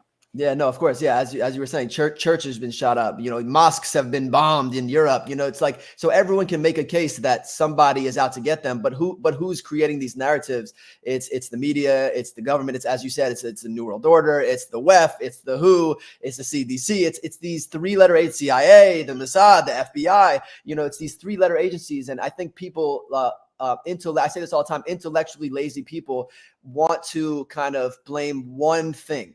Let's just blame the left.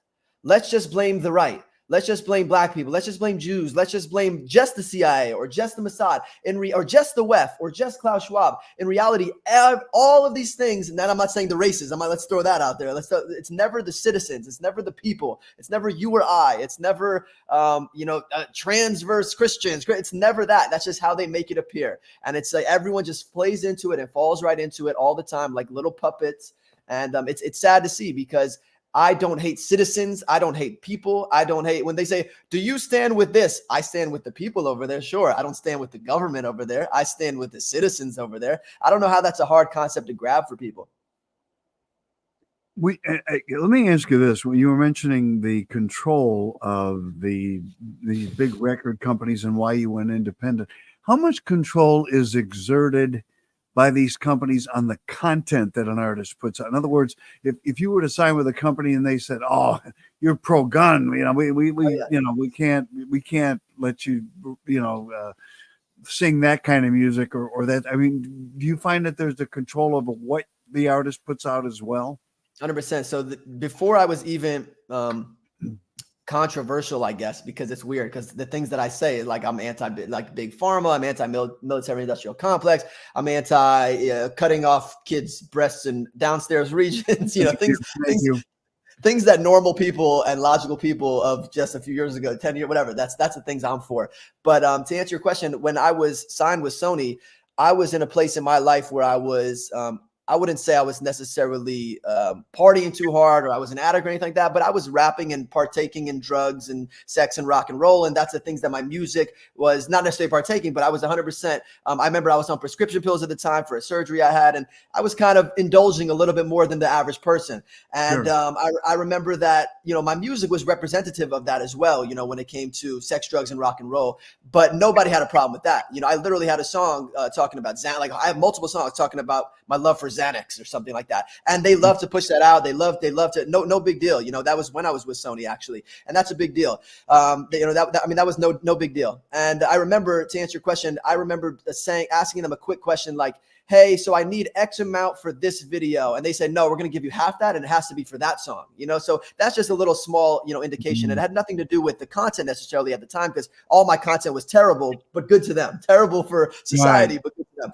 But to answer your question, yes, even independent kind of distribution companies that you're able to go through, like I'm not going to say any names because I still work with some of these people, but you can Google it and anyone that you're able to just basically sign up with and you can just put out your music, they still will take things down if it's not representative of their company culture and things like that. And I've been, I don't want to say lucky enough because I don't believe in luck. I believe in God. I believe that God's been looking out for me, that I have this perfect balance of like, I'm not too big that they can, hold my money against me and and kind of just hold it over my head. And I'm not too small where they can just kind of sweep me under the rug and say, and no one's going to even know that we did that to him. So I kind of have this in between where I'm fully independent and I have a lot of eyes on me. So if you do something to me, my fans will know.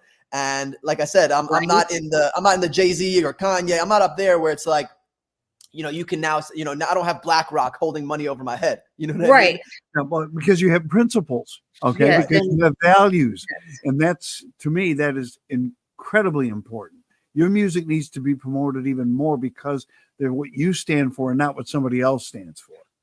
Thank you. Yeah. I appreciate that. And I think in due time, I believe that my career is indicative of what you just said. And I started with zero. Like it's funny, people try to make fun of me and they say, you've been doing this so long and you still don't have X amount of money or X amount of blah, blah, blah. And, instead of me obviously replying, well, how many do you have? Which I never do. I don't entertain it at all. But I look back and I remember that I had 0 fans. I had 0 followers. I had $0. So for me to have anything is more than I used to have. So I'm just blessed and grateful to have an audience that, supports my mission and my message, not just financially, but like genuinely. Like these are people that I can call family that I meet when I do my shows. And, I have people coming up to me crying and hugging me and saying that without my music, they would feel so lost in this crazy world. And so I have a totally different message that I believe God has been watching out over me the whole way, because I've been, like I said, I've been taken advantage of. I've had so much money, stolen from me, partly on my fault and partly, outside of my control.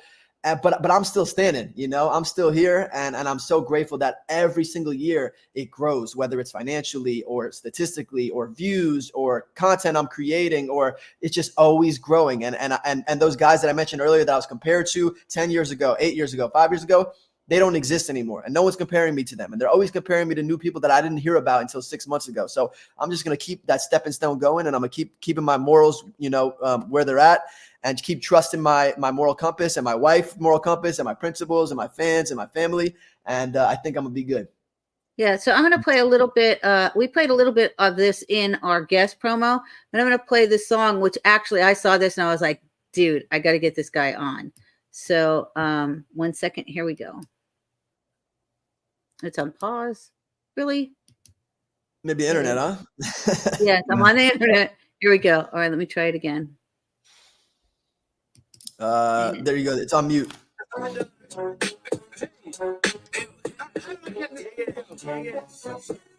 say Russia, Russia, Russia.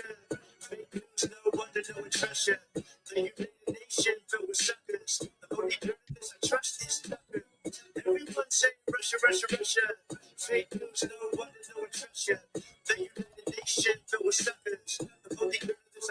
is Tucker. They tried to stop me from interviewing fluent. The whole world lost their damn mind and they're proving. The land and the free, just not speech, it's confusing. You pull up on Big T, you know that I'm shooting. I'm just a journalist. monopolists getting to the truth. CNN and Fox are dead. No one cares about the news. Legacy media doesn't appeal to the youth. These politicians don't give a damn about me or you. George Stephanopoulos and Barbara Walters interviewed Putin, and so did other reporters. But as soon as Tucker goes to Kremlin, quick, call the lawyers. Apparently, I disrupt the whole new world order, protecting Ukraine before our own southern border. Start another foreign war so they can money launder. They want me to apologize, but I'm not sorry. The left is just mad. Me and Putin did karate. Everyone say Russia, Russia, Russia. Fake news, no wonder no one trusts you. The United Nation filled with suckers. The only journalists I trust is Tucker. Everyone say Russia, Russia, Russia. Fake news, no wonder no one trusts you. The United Nation filled with suckers. The only journalists I trust is Tucker. Hey, how do I get in the studio? Trucker. I was an 8. I drove a truck. Tell trucker calls that I drove a truck. Oh no. Oh, my family used to live in Russia. I'm in Russia, Irish Russia. I'm Irish Russia. I know I love Russia when this. I was younger. He was a bad dude. He would rub the hair on my legs, this Russian man in the back of an alleyway. Someone's on this Vladimir crouton there. He's got nothing on Straight and Joe. Everyone say Russia, Russia, Russia. Fake news, no wonder no one trusts you. The United Nation filled with suckers. The only journalist I trust is Tucker. Everyone say Russia, Russia, Russia.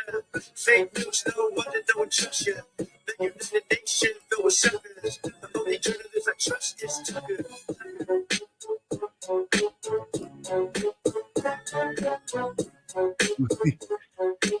And there's a if you haven't seen this video, I urge you to please go to his Twitter. It's Hi-Rez the rapper, because he's got you have a Oh man, that's awesome. a sense of humor that is just unbelievable.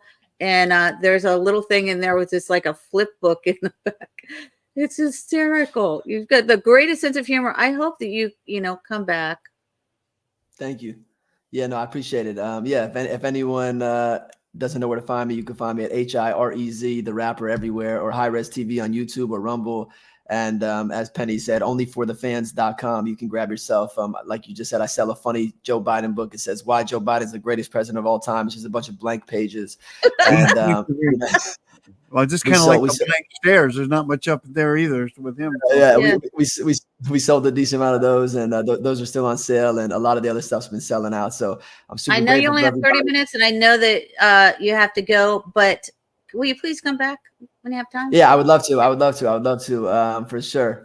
You are the man. You are the man. Thank you. I absolutely love your music. Thank you so much. Thank you, David and Penny. Appreciate you. Thanks for having me. Thank you. Thank you. God bless you. Hi-Rez here anyway. He's great. That's great. I know. Oh, sorry. I didn't mean to bring in Jinny quite yet. She's getting ready to get set up. We're going to take a quick break. Back. We will be back with Jinny Silcox, and we got a lot to talk about with her. And we're going to. I was thinking, you know what I was thinking about a little while ago? We really need to send Joe Biden some New Eden. Maybe they'll help. Right. Whatever's going on. It might help with his IQ. I don't want him as president anymore, but he can just take that and go sit in his basement and scoop it up. We'll be right back.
Welcome back to the Awake Nation. I'm really excited to bring in Jinny Silcox because I've never heard her.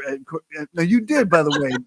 No. I'm serious. You did tell her that all of our guests today were going to be rapping their presentations. Right? That's right. I don't think you want me rapping about this. You are a musicologist, so do it, girl. Oh, yeah. Yeah, just from rhymes to a beat, right? Yeah. Right? I bet you would be very good at that. But we do have a serious topic to talk about today. Boy, I want to change the venue. Yeah, all right. Oh boy, we've got to switch gears here. Wow. This is a different topic for you. So I'm really excited about it. Seriously. Well, even though I have the DOE in my background, you have to realize that some of the stuff that preoccupies a training designer for emergency operations is the role of the health physicist, and there is one on every team, and that is a crucial role, or we wouldn't have any responders, because the health physicist has to, make sure not only radiation exposure, but there's all sorts of toxins usually on response sites. I mean, it could even be, on unknown materials in a dump or, something like that. So the health physicist has a crucial role on each radiological assistance program team. But prior to that, I spent a lot of years teaching computer science on a high school level. But I also, prior to coming down to the San Luis Valley, which has no industry, excuse me, I worked in medical in 2 different places. I was R&D advanced technician doing electromagnetic compliance for pulse oximeters. The little things that you stick on your finger and it tells you your oxygen saturation. Well, they weren't so little back in those days. And even today, the technology is integrated with multi-monitors, like in the OR and stuff like that. And the other side of it was tissue spectrometry, which that was at Hutchinson Technology, a thing called the Inspectra. I hear doggies. Sorry, let me move myself. Anyway, so long story short, I have, some clinical trials in my background. I did some clinical trials at St. Joseph's and St. Anthony's in Denver. And that was some interesting stuff. And I also had to modify a pulse oximeter to go up on the space shuttle because they were wondering about astronauts' oxygen saturation in space environment. You never fail to amaze me. that was interesting. It was like modifying a unit to work on a boat. I guess it's no accident that the Navy plays such a role in space, But anyway, so I have been around the health thing, and have you guys ever seen the movie called Max Headroom? Years ago. Well, wasn't it a television series? It was a series, but I only ever saw the movie. Okay, yeah, it was kicked off with a movie. It was on MTV. And right. I watch my MTV. Max Headroom. Matt Frewer was the actor who played Max Headroom. Well, Max Headroom was based on a guy who's on a motorcycle who the last thing he sees is the sign that says Max Headroom 10'3" or whatever, as he is zooming up a ramp on his motorcycle and the gate comes down. Oh, God. And the very last thing he sees is Max Headroom. It's the sign that says Max Headroom. And so he dies. And this entire movie, and I don't know about the series, but the movie was all about rogue organ harvesting, about people being killed on the street by gangs. And the gangs aren't after their money or their phone or anything like that. They're after their organs. It's pretty amazing. Well, there's a lot of That's real. That goes on. It's becoming real. It is real. They do it in China. They do it in China quite a bit. If you practice Falun Gong or particularly they're also eating the body parts too. I could spend a lot of time on that, but I wanted to stick to this because there are certain things that, these videos I do are, I keep, whenever I try to decide on a subject to address, I try to come up with something that will be of service to your audience. That's my main goal, is to try to always be informative and helpful in terms of the Oh, we love you. of their lives.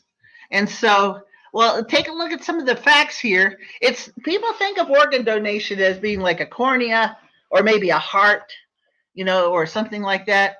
But the fact is that they do just about every tissue in the human body. They do stem cells, they do bone marrow, they do all kinds of things.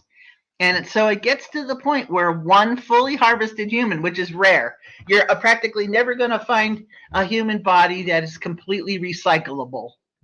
But if you could, and I'm going to talk about how we get close. Okay, so one fully harvested human body is worth about $46 million. Oh, And wow. so they made a big mistake with the vax. Okay, the vax, I don't know if they didn't do any testing, except on all the lab animals they tested with the vax died. And so they're never going to tell us what the mechanism of death was on those lab animals, but they really stepped in it with organ donation when they designed a vax that causes huge blood clots and myocarditis. Because look how many millions and millions of people got the vax and probably have, even if let's say they are pretty healthy, but they might have a little pericarditis or myocarditis surrounding their heart. And let's say they die in a car accident. Yeah. And they go to harvest the organs because the person's got it on their license that they're an organ donor. Well, they may probably not be able to use that heart because of the level of scarring and inflammation from having the vax, and they haven't even shown any symptoms. And so what it's done, the vaccine has caused a worldwide shortage of human hearts. And so they really stepped in it. Oh, wow. By putting out a widely distributed substance that's destroying the organs they want to harvest. So if you think about it, though, and I've got a video, it's a little bit long, but it's really worth hearing. If you think about it, as soon as somebody dies, the blood stops moving, Right. and organ deterioration starts very quickly. And it has different rates according to which organ we're talking about. Some organs degrade more quickly than others. For instance, the liver. If you think about the liver, it's infused with blood. That's its whole job. It cleans the whole blood system. And so as soon as the blood stops moving through the liver, there's a big problem. They've got to, they have to get that liver out and get it chilled and get the blood out of it as quickly as they possibly can. And so the other aspect, one of the tissues that's not really mentioned here, is blood itself. I was just checking right before I came on. I was just checking on the average cost to you if you needed a blood transfusion is $200 to $300 depending on your blood type. And if you need AB negative blood, you're going to be paying probably $1,000 because it's only about 1% to 3% of various populations has that blood type. So getting a blood transfusion is a horribly risky thing. It can save your life in the short term and give you AIDS in the long term. Yeah. There's so many things to do about it. And unfortunately, I've had 3 unknown transfusions. I've been waiting for the other shoe to drop for 20 years now. And so far, it hasn't. Because you just don't know what you're going to get. Is it still prevalent that people who get transfused blood get AIDS? I thought they had really kind of put a screening process to prevent that from happening. Still a shooting match. Wow. Yes, I would think so too. And I know that in the time that was happening, there were articles that were written in its first inception that said that they intentionally gave tainted blood with AIDS to people. That was the Clintons. The Clintons were behind a lot of that. So let's go on, Dave. Let's take a look at why. Now, the ideal donor, I was talking about the liver and blood perfusion. Now, the ideal donor is a pumping heart and respiration to oxygenate the blood, but no brain activity.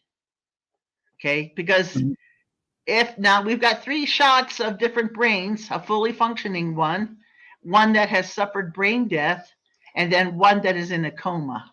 So the third one is Joe Biden. There you go. Okay. Yeah. Now, if you add a couple of flecks of energy, you can see all the energy on that one that's on the left. That's a fairly moderately active brain, normal brain. But the one on the right, actually, if you added just a few flecks of yellow, that would be the brain of an autistic person or a person with severe ADHD. Their brains are literally low on stimulation. And that's one reason they give the kids Adderall and stuff like that. It's to up that activity, try to get some normal function out of that brain.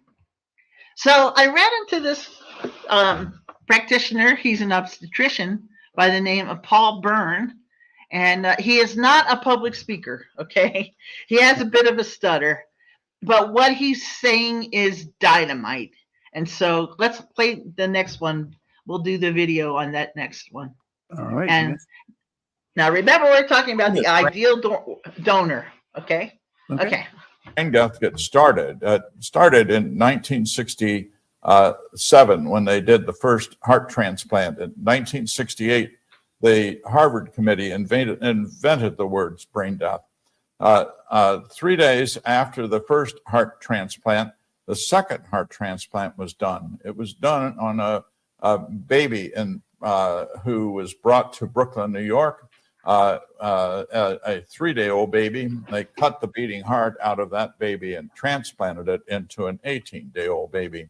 These were innocent victims. The Harvard committee came about in 1968 because they had already done a heart transplant here in the United States, and prior to that, they did one in South Africa. These transplants were illegal and they were immoral, and so they needed to solve the problem. So how did they solve it? But they set up a committee at Harvard, and the objective of that committee was to come up with a way so that they could get beating hearts for transplantation. They took patients who were in coma and then just considered them to be brain dead. They didn't do any studies on dogs or cats or rats. They didn't even collect any patient data. They just published the article in the Journal of the American Medical Association. And the title of the article was a definition of irreversible coma. And in that article, they translated coma into death. They had no proof of true death. Prior to the Harvard committee, doctors and the law followed what was called Black's Law Dictionary definition of death, which said that death was when there was no circulation and no respiration and no response on the patient. So brain death was just invented, concocted, conjured in order to get organs for transplantation. This is a picture of the second heart transplant that was done 3 days after the first one. You can see this little baby is packed in ice. He's a very normal baby, except that he has something wrong with his brain. But he had a normal heart, and so they packed him in ice and in case you can't imagine, it's not very nice to be packed in ice. They packed him in ice to reduce his metabolism, and then proceeded to cut out his beating heart and give it to another baby who seemed to be more deserving of a heart, because the other baby did not have mental retardation like this one did. At the end of that time, both babies were dead. It was illegal, it was immoral, and they still wanted to do transplants. So they brought together a committee at Harvard, the Harvard committee, who then set out to find a way to invent brain death so that they could get organs for transplantation. In organ transplantation, there's little or no information given to the donor. we go to the license bureau and they ask, do you wish to be an organ donor? And everyone says yes or says no to that. They're not given any information. They're not told anything about what to expect. But of course, and then who do they take advantage of? They take advantage of the teenagers, the ones that are learning to drive, the ones that are getting learning permits. They ask them just to get the permit. They ask them, do you wish to be an organ donor? And teenagers can say yes or say no to that. Incidentally, when you or the teenager or anyone says no to that question, it does not get recorded anyplace. It's only the yes answer that gets recorded. They take advantage of the teenagers. They take advantage of the parents. Hospital administrators know little or nothing about these things. Coroners get involved. Friends can make the decision to give your organs. To get organs for transplantation, they must be healthy organs. They cannot come from somebody who is truly dead. In the course of declaring someone brain dead, they do what I would call a pull the plug apnea test. And what that is that the patient has a brain injury and is on a ventilator and needs the ventilator to help to protect and preserve their life, to support the vital activity of breathing. And what they do is they do the apnea test, and in that test, they take away the ventilator. They take away the ventilator for up to 10 minutes. Now, the way you and I breathe is we take a breath every 3 to 5 seconds. And when the patient is on a ventilator, we give them a breath every 3 to 5 seconds. Well, they take away the ventilator, not for 30 seconds, not for a minute, not for 2 minutes, but up to 10 minutes. During that time, the carbon dioxide builds up. And when the carbon dioxide builds up, that makes the brain swell and makes the condition get worse. It can even cause the death of the person.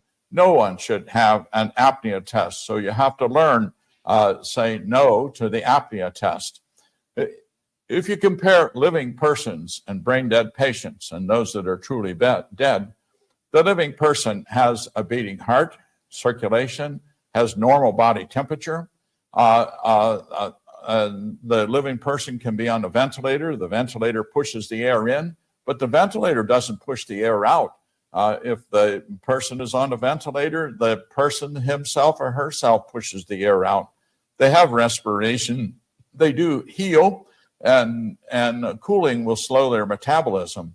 Likewise, when somebody is brain dead, they have a beating heart, they have circulation, they are warm, normal body temperature. The ventilator pushes air into them, but they push the air out. And as a result of the ventilator, they do have respiration. And yes, those called brain dead heal. The cooling slows their metabolism. Now, if you compare that to someone who's truly dead, there is no beating heart, there's no circulation. They get cold quickly and equilibrate with room temperature. The ventilator pushes the air in, but it doesn't come out. It's only in the living person that the ventilator will be effective at supporting their breathing. There is no healing when someone is when it's the remains of someone, when it's a cadaver. Cooling slows the disintegration, but once someone goes from being alive to being dead, what there is disintegration, dissolution, destruction, and it's continuous and ongoing. Wow. Okay. So obviously, the ideal organ donor is somebody who's not in a coma, but who they say has no brain activity at all. No, but you've got to have some brain. That's the catch-22. You've got to have some brain activity to be able to have a heartbeat and respiration. And granted, it's probably brain stem activity where our autonomic nervous system is. What they're talking about brain death is you have no cerebral activity. And rarely, it seems I don't know, in the research I've done for this, it's really, really rare that they will even do an EEG on somebody to prove what the state of their brain actually is. And I just put this slide up here. I debated whether or not to even put it, but I went out and did some research on that Harvard the Harvard decision. Right. And so I put two. There's a long history here, but I did put two of these entries in this presentation in case anybody wants a copy of this presentation. I'd be happy to send it, minus the video. But Right. anyway, so Harvard, once again, it's Harvard, suddenly makes a life and death decision for medical practice around the world. And it's very interesting to me when you look at how many universities and medical institutions like Penn Medical and places like that, big, monstrous, powerful medical organizations, Right. just decided in the absence of a clinical trial and in the absence of FDA approval, they went ahead and said, yeah, you need to get the vax. And now look at what we're putting up with here in terms of the results. So let's go on, Dave. Let's go to the next thing, because this is going to get personal. Now, I found this Investors Business Daily article on not signing a DNR, a do not resuscitate order. And I actually have an organ donor on my license, which is getting renewed this May. And I'm going to take it off of there. And the other thing is, if you add a DNR, do not resuscitate, I'm going to go into some more of the facts on what a DNR actually can do to you. There's a lot of uncertainty and confusion among medical practitioners, especially first responders, on what a DNR actually means. But a DNR, okay, so you can see here that if they know you've got a DNR, they're not going to give you the best treatment while you're in the hospital. And look at that one on the bottom there. Hip fracture surgery. Want to read it, Dave? Hip fracture surgery patients who opt for DNRs reduce their chances of surviving their hospital stay. At Brigham and Women's Hospital in Boston, researchers found that mortality was over 2 times greater for patients with DNRs than those without them. So if you want a good result, now what's a hip fracture have to do with life and death, right? Well, apparently there is a connection. And the thing about hip fractures, usually they're in elderly people, and so they might have other health compromises. But it's just the fact is, if they don't have to resuscitate you, they will just treat you kind of. When are you asked to sign one? When are you asked to sign one? When you well, a lot of people with terminal diseases have DNR. Right. And yeah, go ahead. No, but I just meant like when you if you're going in for, like you say, like a hip replacement or something, does every patient going in for any surgery have to sign some paperwork, which might include the question, do you want to do not resuscitate in the event that you go into cardiac arrest and you die? I mean, does everybody sign it as part of their paperwork prior to the only if they're not reading. Only if they're not reading. So folks, pay attention. Yeah, if you're not reading that document, they shove it full of all this little tiny text, and it's filled with legalese, and you really do need a lawyer look it over before you sign it. But usually you're under duress and you just want to get the problem over with, so you just sign your life away, and you don't know what you're signing. And they're banking on that. Literally, they're banking on that. So let's go to the next one, Dave. All right, so I made a connection here.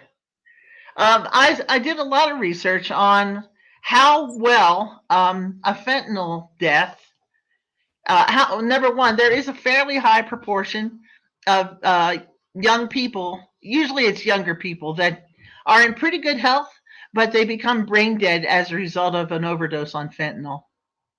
And so I've been doing, in the next couple of slides, I've been doing research on how recoverable those bodies are, because they're brain dead. They say they're brain dead. And the thing about fentanyl, the way fentanyl works is it basically deprives your brain of oxygen. And that's how it kills. And so it's flooding your brain with dopamine. So you got that high, but you're also dying because it's depriving your brain. It literally is killing your brain. Yeah. And so I don't see any accident at all that floods of fentanyl are coming from China, because they do unrestricted warfare. And they're basically, for a long time I thought, well, fentanyl or opioid overdose, that's a self-solving problem, right? Right. Eventually those people are going to die. It's amazing how long some of them actually make it. But the fentanyl death creates a lot of organ donors. And so I started looking up articles on whether or not fentanyl destroys an organ. And it's a fine line. If somebody does an overdose on fentanyl, they may die completely, and that's the end of that organ donation. But if they have a drug that will take out the brain and leave the heart beating, wow, that is like the perfect situation for what I call the organ vultures. Because with $46 million for each body, you can see that this is a huge profit-making enterprise. And I also wanted to raise the point about blood donation. You feel all good inside when you go give blood, and you're contributing clean blood to the blood supply. And they turn around and make $300 a pint on that blood, if at the very least, $300 for every donation. So you get the feeling of having a charitable donation, but they make the money. Maybe you just sell it instead they of sell it. Yeah, but well, especially people with AB negative. Actually, what you should do is donate blood into your own blood bank for yourself when you need it. Yeah, iatrogenic donation is a good idea, but the question is, can you actually trust them to be giving you really your blood? No, probably cannot. I think not. Let's go on to the next one. That's just a couple of articles I looked at that show fentanyl. I have a feeling there's a lot more behind the fentanyl crisis that we don't know about. I wonder if fentanyl is being encouraged and stimulated by organ donation companies or organ harvesters. Let's put it that way. We have a huge epidemic of fentanyl coming over the border. And I know it's the Chinese trying to kill us. I know that. They would like our farmland, period.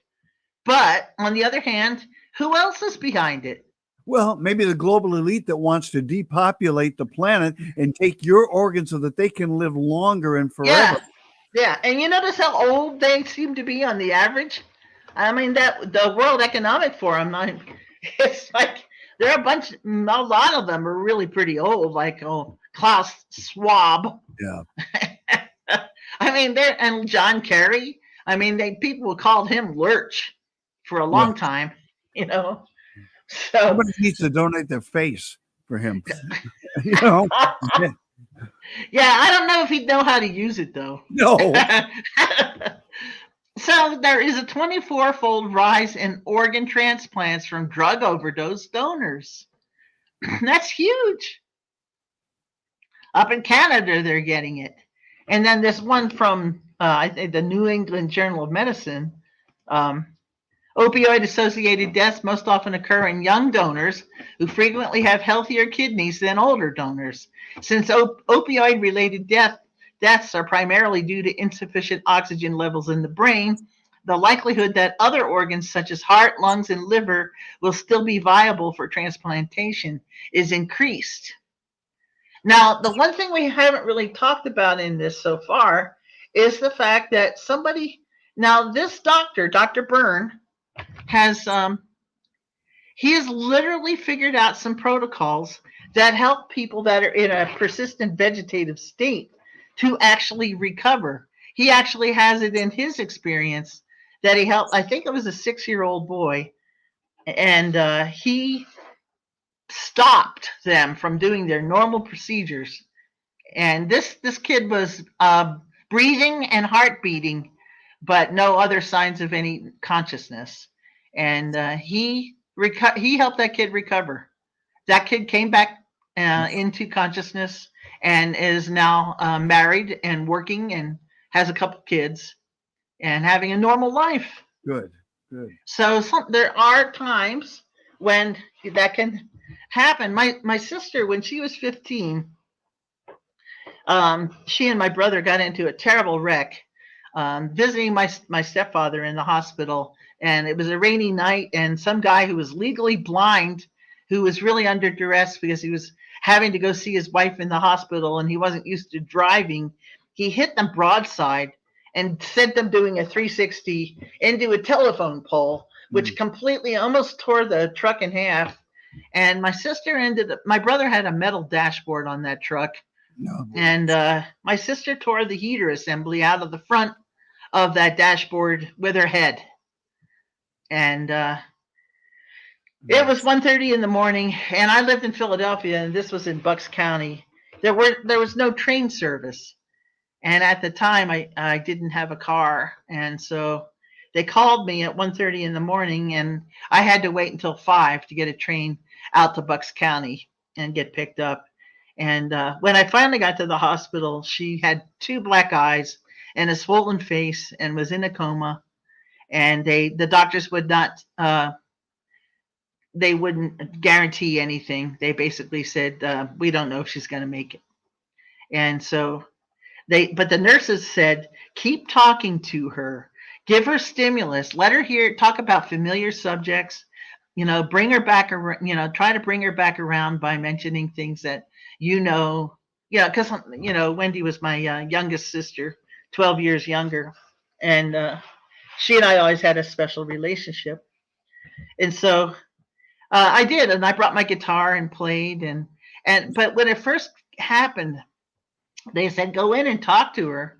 And I was trying to talk to her, but all I could see was what looked like a dead body lying there, Right. filled with wires and tubes and completely swabbed, and black eyes. And I felt, at that moment, you're pretty emotional. And I could not sense her at all in her body. The weirdest thing, I sensed her up in a corner of the room, of the hospital room. That's where I felt her presence. So I started talking up to the corner of the room, and I really didn't care what anybody else thought about that. Her soul was hovering above her body. I think the whole was kind of waiting. The soul was waiting to see whether or not that body would be possible to occupy again. And she did come back around, and she spent a year without an immediate memory. She had no memory of things that had just happened. And that made it really tough to deal with things. I'd be into the hospital and I'd bring my guitar and play. And after about 5 minutes after I left, then she'd be asking the nurses when I was going to come and visit. So her brain damage must be in the same area as Biden's. Yeah. How is she now? She is fine. She went and got her master's degree in hydrology and worked for the USGS for 30 years. And she's a vegan triathlete. Oh, wow. So she's pretty determined. I'm glad it had a happy ending. Yeah. She's always, one of the reasons she's so athletic and careful about her diet is that she wonders if it might come back to haunt her as she gets older. Yeah. And she had a little bit of paralysis in her foot. And that was, but she has a sense that some sort of deterioration might show up as she's getting older. Let's pray not. But I think she's doing fine health-wise. Anyway, let's go on, because now there are some other aspects to this that we really need to make people aware of. And this is really noisy background. It's a cafeteria, so my apologies. This one's not as long as the first one. All right. And then the test that they do that is called the apnea test. It's really not a test, it's a procedure. And what they do is take the ventilator away for 10 minutes. And the patient has to demonstrate that they can take a breath in that 10 minutes. If that becomes a signal to cut out their organs. During the time they're off the ventilator, carbon dioxide builds up, the acids build up, that makes the brain swell worse and makes them get worse. So everybody must learn, do not do an apnea test. You almost learn it now. And you have to know it. I hope you never have to use it on your relatives, but you need to learn it. Do not do an apnea test. No one should ever have the procedure of an apnea test. And then you have to know that the overdose of drugs, they need time to heal. Right now, and I got a text as I was coming in from the father of a girl in Canada, Takesha McKitty. You can Google her if you want, Takesha McKitty. I was talking in New York, and I was going to New Jersey the next day, and they called me and asked me if I would help with Takesha. So I went to Canada to help her. She overdosed on September the 14th. On September the 20th, they issued a death certificate on her. She's still very much alive. She moves her feet. She moves her legs. But she has a death certificate? She has a death certificate. She has a death certificate on September the 20th, and this is December the 5th. And she's still alive? She's still alive, yes. But she could have had her organs cut out on September the 20th, but by going to put a stop to that, so she was not dissected. Everybody who has their organs taken, they're all dissected alive. There's no organs you can get from a cadaver. Wow.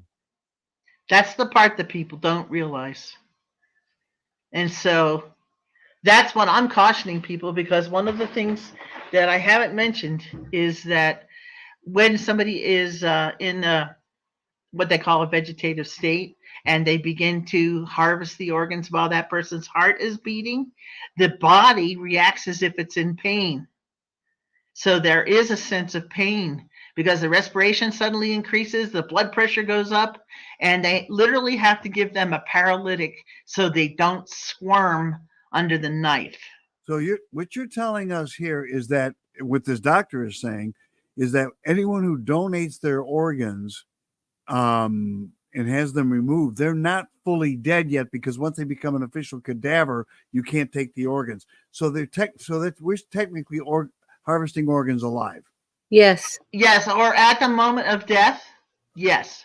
Wow. I have a question too. In regards, we did a story about the elderly being killed.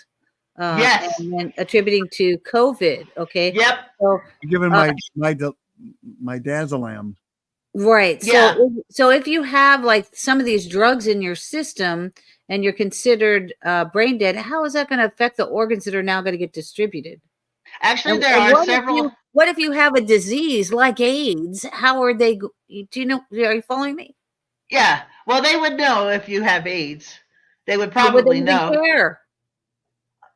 Generally not. No, they wouldn't care. No. No. There are certain. Let's say, like if somebody's a drug user, a chronic drug user, or an alcoholic, they assess every organ they remove for whether it's a viable organ, or they're just not going to take the time. Like if somebody's got alcoholism on their record, they'd look at the, let's say they take the kidneys and they look at it and that person's an alcoholic with damaged kidneys, they have to reject those kidneys, but the time is of the essence. And so if somebody is brain dead, that gives them the leeway to do it at their convenience, because they're going to maintain that person's semi-life, their heart and their respiration, their heartbeat and their respiration. That's kind of like, it's like a laboratory animal. It's in a cage. It's just sitting there waiting for you to do whatever you're going to do to it. So it can wait. Now, when somebody dies, like Dave was saying, when an elderly person is, number one, okay, let's take a look at these things that I've got here, because this is definitely directly bearing on that. Okay. So if you're unconscious and breathing, there'll be pressure to declare you brain dead. They may do an EEG, but they may not. And if they the reason I put refuse the apnea test down there is that if you are not brain dead, but you've got a very weak set of, biorhythms, your brain signals like alpha, beta, delta, and so on. There are several brain frequencies. If you don't have much of that, if that signal is low, you are trusting that they have set the threshold on the EEG low enough to be able to pick up any brain activity. If they set the threshold voltages on an EEG high enough, it's going to make it look like you're brain dead, even if you're not. Okay, so a person who's in a persistent vegetative state does have some brain activity, but not much. But the question is, how are they setting the machine if they're trying to convince the relatives to pull the plug so they can recycle the organs? Right, which is actually what happened with Dr. Artis. What do you mean? They were suggesting that they kill his father. Yeah, well, they want the organs. And the thing, Dave, the thing about the elderly, okay, if they're on a vent, they're already giving them midazolam. Right. Well, that's just perfect for organ donation because they do give the living brain dead people a paralytic so they won't squirm when they're cutting into the flesh. Isn't that horrible? I think that's horrible. Yeah. But they're already under a paralytic, you know. I never knew this. This is a shock to me today when we're talking. Yeah, this is a total shock to me too. We rail against organ harvesting in China and the horrific things that are going on, and we find out that they're actually doing the same thing right here. Yeah, right. Through your driver's license. Yeah, so mine's gonna get. But the thing is, there's no registry for refusing.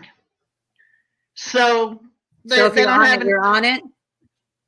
No, if you have it on your license, they can legally take your organs.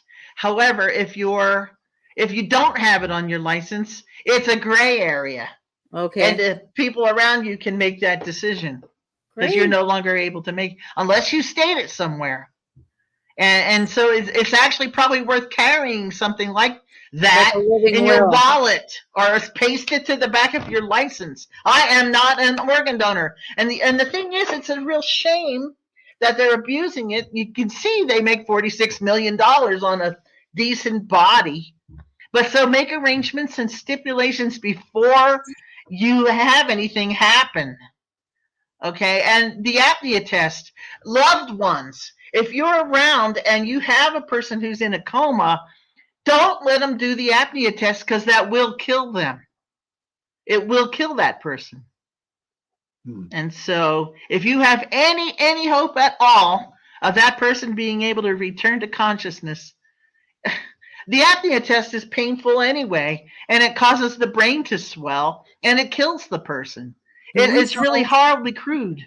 Do we know, Jenny, I don't know if when you were doing your research on this, if you covered this at all, do we know of any of the patients here in the United States that were put on remdesivir during COVID and who died because of it, had their organs harvested? And could they have been put on remdesivir not just because they thought that was the proper protocol, which obviously it was not, but because there was an ulterior motive to get their organs?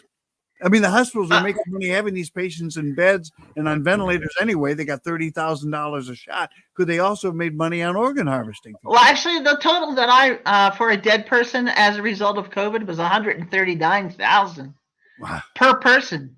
Wow, there you go. I mean, if you add all the fees were piecemealed. You know, one fee comes from this stage of development. Another fee comes. Okay, if they're diagnosed with COVID, that's like $18,000, and then if they're given, if they're given midazolam and put on a ventilator, then that's another $40,000 added to it, and so on down the line until they're dead. And then if they die of COVID, there's another, wad of money that gets attached, and the grand total that I heard in Florida was $139,000 per corpse. There you go. So it might be and then it's a bonus if they can get any useful organs out of that person. And that's the part you don't even hear about at all. You're right. Yeah. And so if someone is an organ donor, they have it on their driver's license and the license is not currently up for renewal, what they probably should do is see if there's a legal way to get that reversed and say, Yeah. I changed my mind since my last driver's license renewal. I do not want my organs donated. Now let's imagine, regardless of age, if you're pretty physically fit, don't have any chronic diseases or whatever, I'm in that category. I mean, I'm not super physically fit, although that's changing because I've been working on muscles. Boy, have I been working on muscles. But I don't have any diseases that I know of. I don't have diabetes or anything like that. I'm just, in pretty good health. And so at least some of my organs are in pretty good shape. And so that's the part. If you have a DNR on your license, number one, they're probably going to try to kill you. Now, I wanted to bring up the other point about a DNR. It causes confusion in first responders because it's resuscitation. Do not resuscitate. So here are the things that might happen if you choke on food and you got a first responder there now, are they going to try to help you if they know you have a DNR? I don't know. They might be confused. If you're choking on food and you can't breathe, yeah. Are they going to do the Heimlich on you? Because they're not supposed to resuscitate you, right? So, and, like if you suffer a fall, my mom suffered a horrible fall and ultimately it killed her. But it took a couple weeks because it blew out C5 and 6, I believe it was, discs, impinged to the point where she had no spinal connection below her neck. And so, and my mom was completely unconscious when I first came up and found her because Tom couldn't figure out what to do.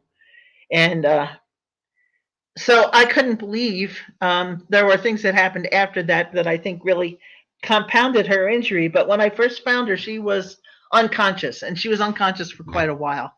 And if she hadn't come back to consciousness, I don't know whether they would have resuscitated her. And so if you receive an electrical shock, sometimes that'll burn you to the point where you cannot recover, and all your circuits are fried, and so you're not going to make it back. But a quick, non-lethal electrical shock can knock you out and put you in a coma for a while. Yeah, and it could stop your heart. Does that mean it can stop your heart? Yeah. Yeah. So what are they not going to do something for you? I mean, or if you have a heart attack, there are a lot of things they can do to keep a person going after a heart attack. And then there's the anaphylactic reaction to bee stings or penicillin, the allergic reaction. And then if you're unconscious or not breathing after an accident of some kind. And so I want to say that, I've had to change my whole attitude about medical science and medical practice in this country. I worked in instrumentation to make very advanced equipment that does sense things that you never even would believe was possible. And so the medical technical side of things is extremely advanced. And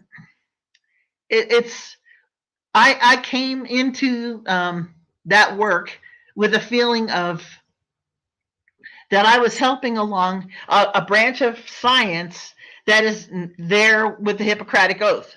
First, do no harm. Right. And the monitors that I worked on were non-invasive. And so they're the kind you either stick on the skin or, you do something that does not invade the body, but it's still giving extremely valuable information. But then we ran into this thing. I have to say that the COVID vaccine thing. Oh, and there's one more thing I'm going to add to that. It's Bill Gates's latest. But anyway, so the COVID vaccine thing is the one case I can think of in all of the medical history since the microscope was invented that I can think of that was designed for murder. All of a sudden, we went from having a beneficial and champion medical establishment to one that will turn around and kill you in a painful and horrific way to pay for their damn condo on the golf course. Yeah. You know, it's like, wait a minute. Well, all of a sudden, greed became the operant motive for the medical establishment. You know, I guess I have to say that how many people now go into the medical field out of a sense of nobility or caring? Any? I would say very few. Well, it's like someone who goes into politics. They may have had an ideal motive when they went in there, but then they get corrupt when they're in there. Well, we witnessed it, and we're still witnessing it because there's still Britain is headed right back into the domination. You know, making people wear masks again, and I don't know what 2024 holds. But, you know, Bill Gates was making all kinds of comments about, oh, well, you know, that we made some mistakes in that last pandemic. So just wait till you see the next one. Yeah. Wait till you see what we do next time. And did you see the story real quickly before we run out of time? This is important, too. The story about the passenger on the Lufthansa plane from Bangkok to Germany who was exploding liters of blood from his nose and mouth, dies on the plane. Now, we don't know what it was. It could have been Ebola. It could have been some sort of thing that he had. But they didn't quarantine the passengers long I enough. know. They did everything stupidly. Well, it's almost like they were paid to do that. And it strikes me that the whole thing was theater. I mean, for all I know, they dosed that guy with a extreme, blood thinner. You know, they might have dosed. Who knows what happened to that guy before he got on the plane? Maybe it was a disease. Maybe it was Ebola or Marburg or dengue. Who knows? It could have been. But and when the blood is flowing, you have to assume it's one of those.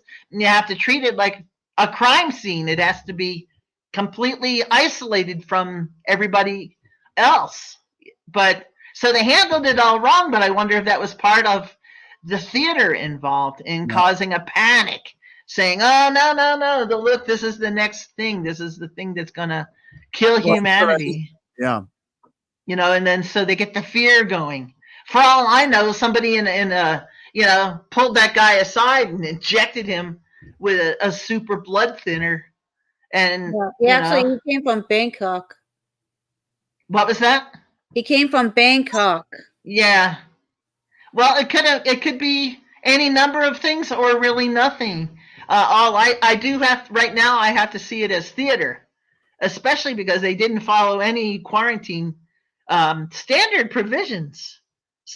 Absolutely standard provisions. So anyway, I wanted to highlight for people that they got to start thinking about this stuff before it happens. Think about, if you combine a DNR plus an organ donor status on your license, that could be a real problem. Yeah. And the other thing I wanted to mention, did you just happen to see Bill Gates this morning talking about how if you have a Microsoft operating system and you put out content online that they don't like, they can disable your operating system on your computer? Oh, I knew that was coming. I heard them talking about it. I wouldn't be able to. Excuse me, don't you buy Windows? Isn't that a product you buy that comes along with your computer? I say yes. However, what they would say is you are licensing it like you have a driver's license, which is not a right, but a privilege. So therefore, bullshit. I know, I agree with you, but that's what they're. You watch if they take it to a court will say, well, you're just using their operating. Just like when you buy a DVD of a movie, you don't actually own that movie. You have the license to watch. Yeah, the rights to watch it. You don't have the right to reproduce it. It's true. Okay, people, time to switch to Linux. That's right. Absolutely. It is. I'm sorry, Dave. And I'm sorry that was such a grim subject. But I really want to alert people. I'm glad you did, because I did not know this. This is incredible. And it's really horrific if you start thinking about it. And I never knew. Story. Yeah, it ties in with the major story of them killing the patients with the who had, and then identifying what they died of as COVID. So just to get to pump up the numbers. So and now we have this. So thank you for bringing this to our attention. And try to make it lighter next time. That's all right. Difficult. If you want to get in contact with Jinny, it's Ms. Electromagnetic 777 at protonmail.com. Ms. Electromagnetic, that's MS Electromagnetic 777 at protonmail.com. Always just an outstanding presentation. Jinny, we love you. Thank you so much for bringing. Thank you, Dave. Thank you. Bye, Penny. Bye. Jinny Silcox here on the Awake Nation. Wow, I did not know any of this. Yes. And, people that aren't informed might be caught in situations in which they become depressed that they can't get out of those situations, and they might, in fact, get a DNR. Yeah. So we thank everything that you've planned for your body. And that also gives you the impetus to visit one of our sponsors. Go to theawakenation.com and go to graithcare.com and get a patient advocate who makes sure you understand what your rights are and what. Don't make a mistake. Don't sign anything without having someone. It's very important, especially for everyone, but especially if you are or your loved one is elderly, and you want to make sure that they're not going to be taken advantage of. Finally, today, as we get ready to close out, this is kind of a sad story. Realizing her 15 minutes of fame has come to an abrupt end, a depressed Taylor Swift told reporters Monday she was going to miss being in the spotlight now that the Super Bowl was over. She said, I guess it's just me and my cats now that the big game has drawn to a close, said the disheveled, sweatpants-wearing Swift, who drained glass after glass of wine while explaining that nobody would want to see or hear from her again now that the NFL season was over. To think that just last night I was at the top of the world. They even put me in the Jumbotron. But now I'm just a regular nobody like everybody else. Ugh, I should have gotten a photo of myself while I was in Las Vegas to remember it. Oh, well. At press time, Swift expressed concerns that no one would believe her when she told them that she was once on national TV. So that is going to do it for this edition of the Awake Nation. We do it Monday through Friday, 8 a.m. to 11 a.m. Central, 9 a.m. to noon Eastern. And, of course, that's on our Rumble channel, the David Zublick channel. If you're watching it, please click the subscribe button. We would really appreciate it. Also, give us a like. You can also watch it at theawakenation.com. The news portion of this broadcast is on our YouTube channel for now at the Awake Nation News. So there you have it. And that's going to do it for today. We'll be back tomorrow to do it all over again. In the meantime, we are out of time. So we're out of here. Zublick out. Shepard out. Goodbye for now from the Awake Nation with co-hosts David Zublick, Penielle Shepard, and Heather Day. We invite you to watch us live on Rumble at the David Zublick channel and at theawakenation.com. Monday through Friday, 8 a.m. to 11 a.m. Central, 9 a.m. to 12 noon Eastern. Join us for the Awake Nation News, a 30-minute quick shot of truth with a shot of espresso, 8 a.m. to 8:30 Central, 9 a.m. to 9:30 Eastern, followed by 5 sets of 30-minute interviews with influencers who defy the mainstream narrative. The Awake Nation, the truth with a shot of espresso. Please join us on YouTube at The Awake Nation News for an additional 30 minutes of breaking news, posting Monday through Friday at 5 p.m. Central and 6 p.m. Eastern. On behalf of The Awake Nation, with co-hosts David Zublick, Penielle Shepard, and Heather Day, we humbly thank our Dark Outpost and Awake Nation family. We thank you for watching The Awake Nation and ask you to join us again each and every weekday, Monday through Friday, 8 a.m. to 11 a.m. Central, 9 a.m. to 12 noon Eastern.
do do do do, yeah.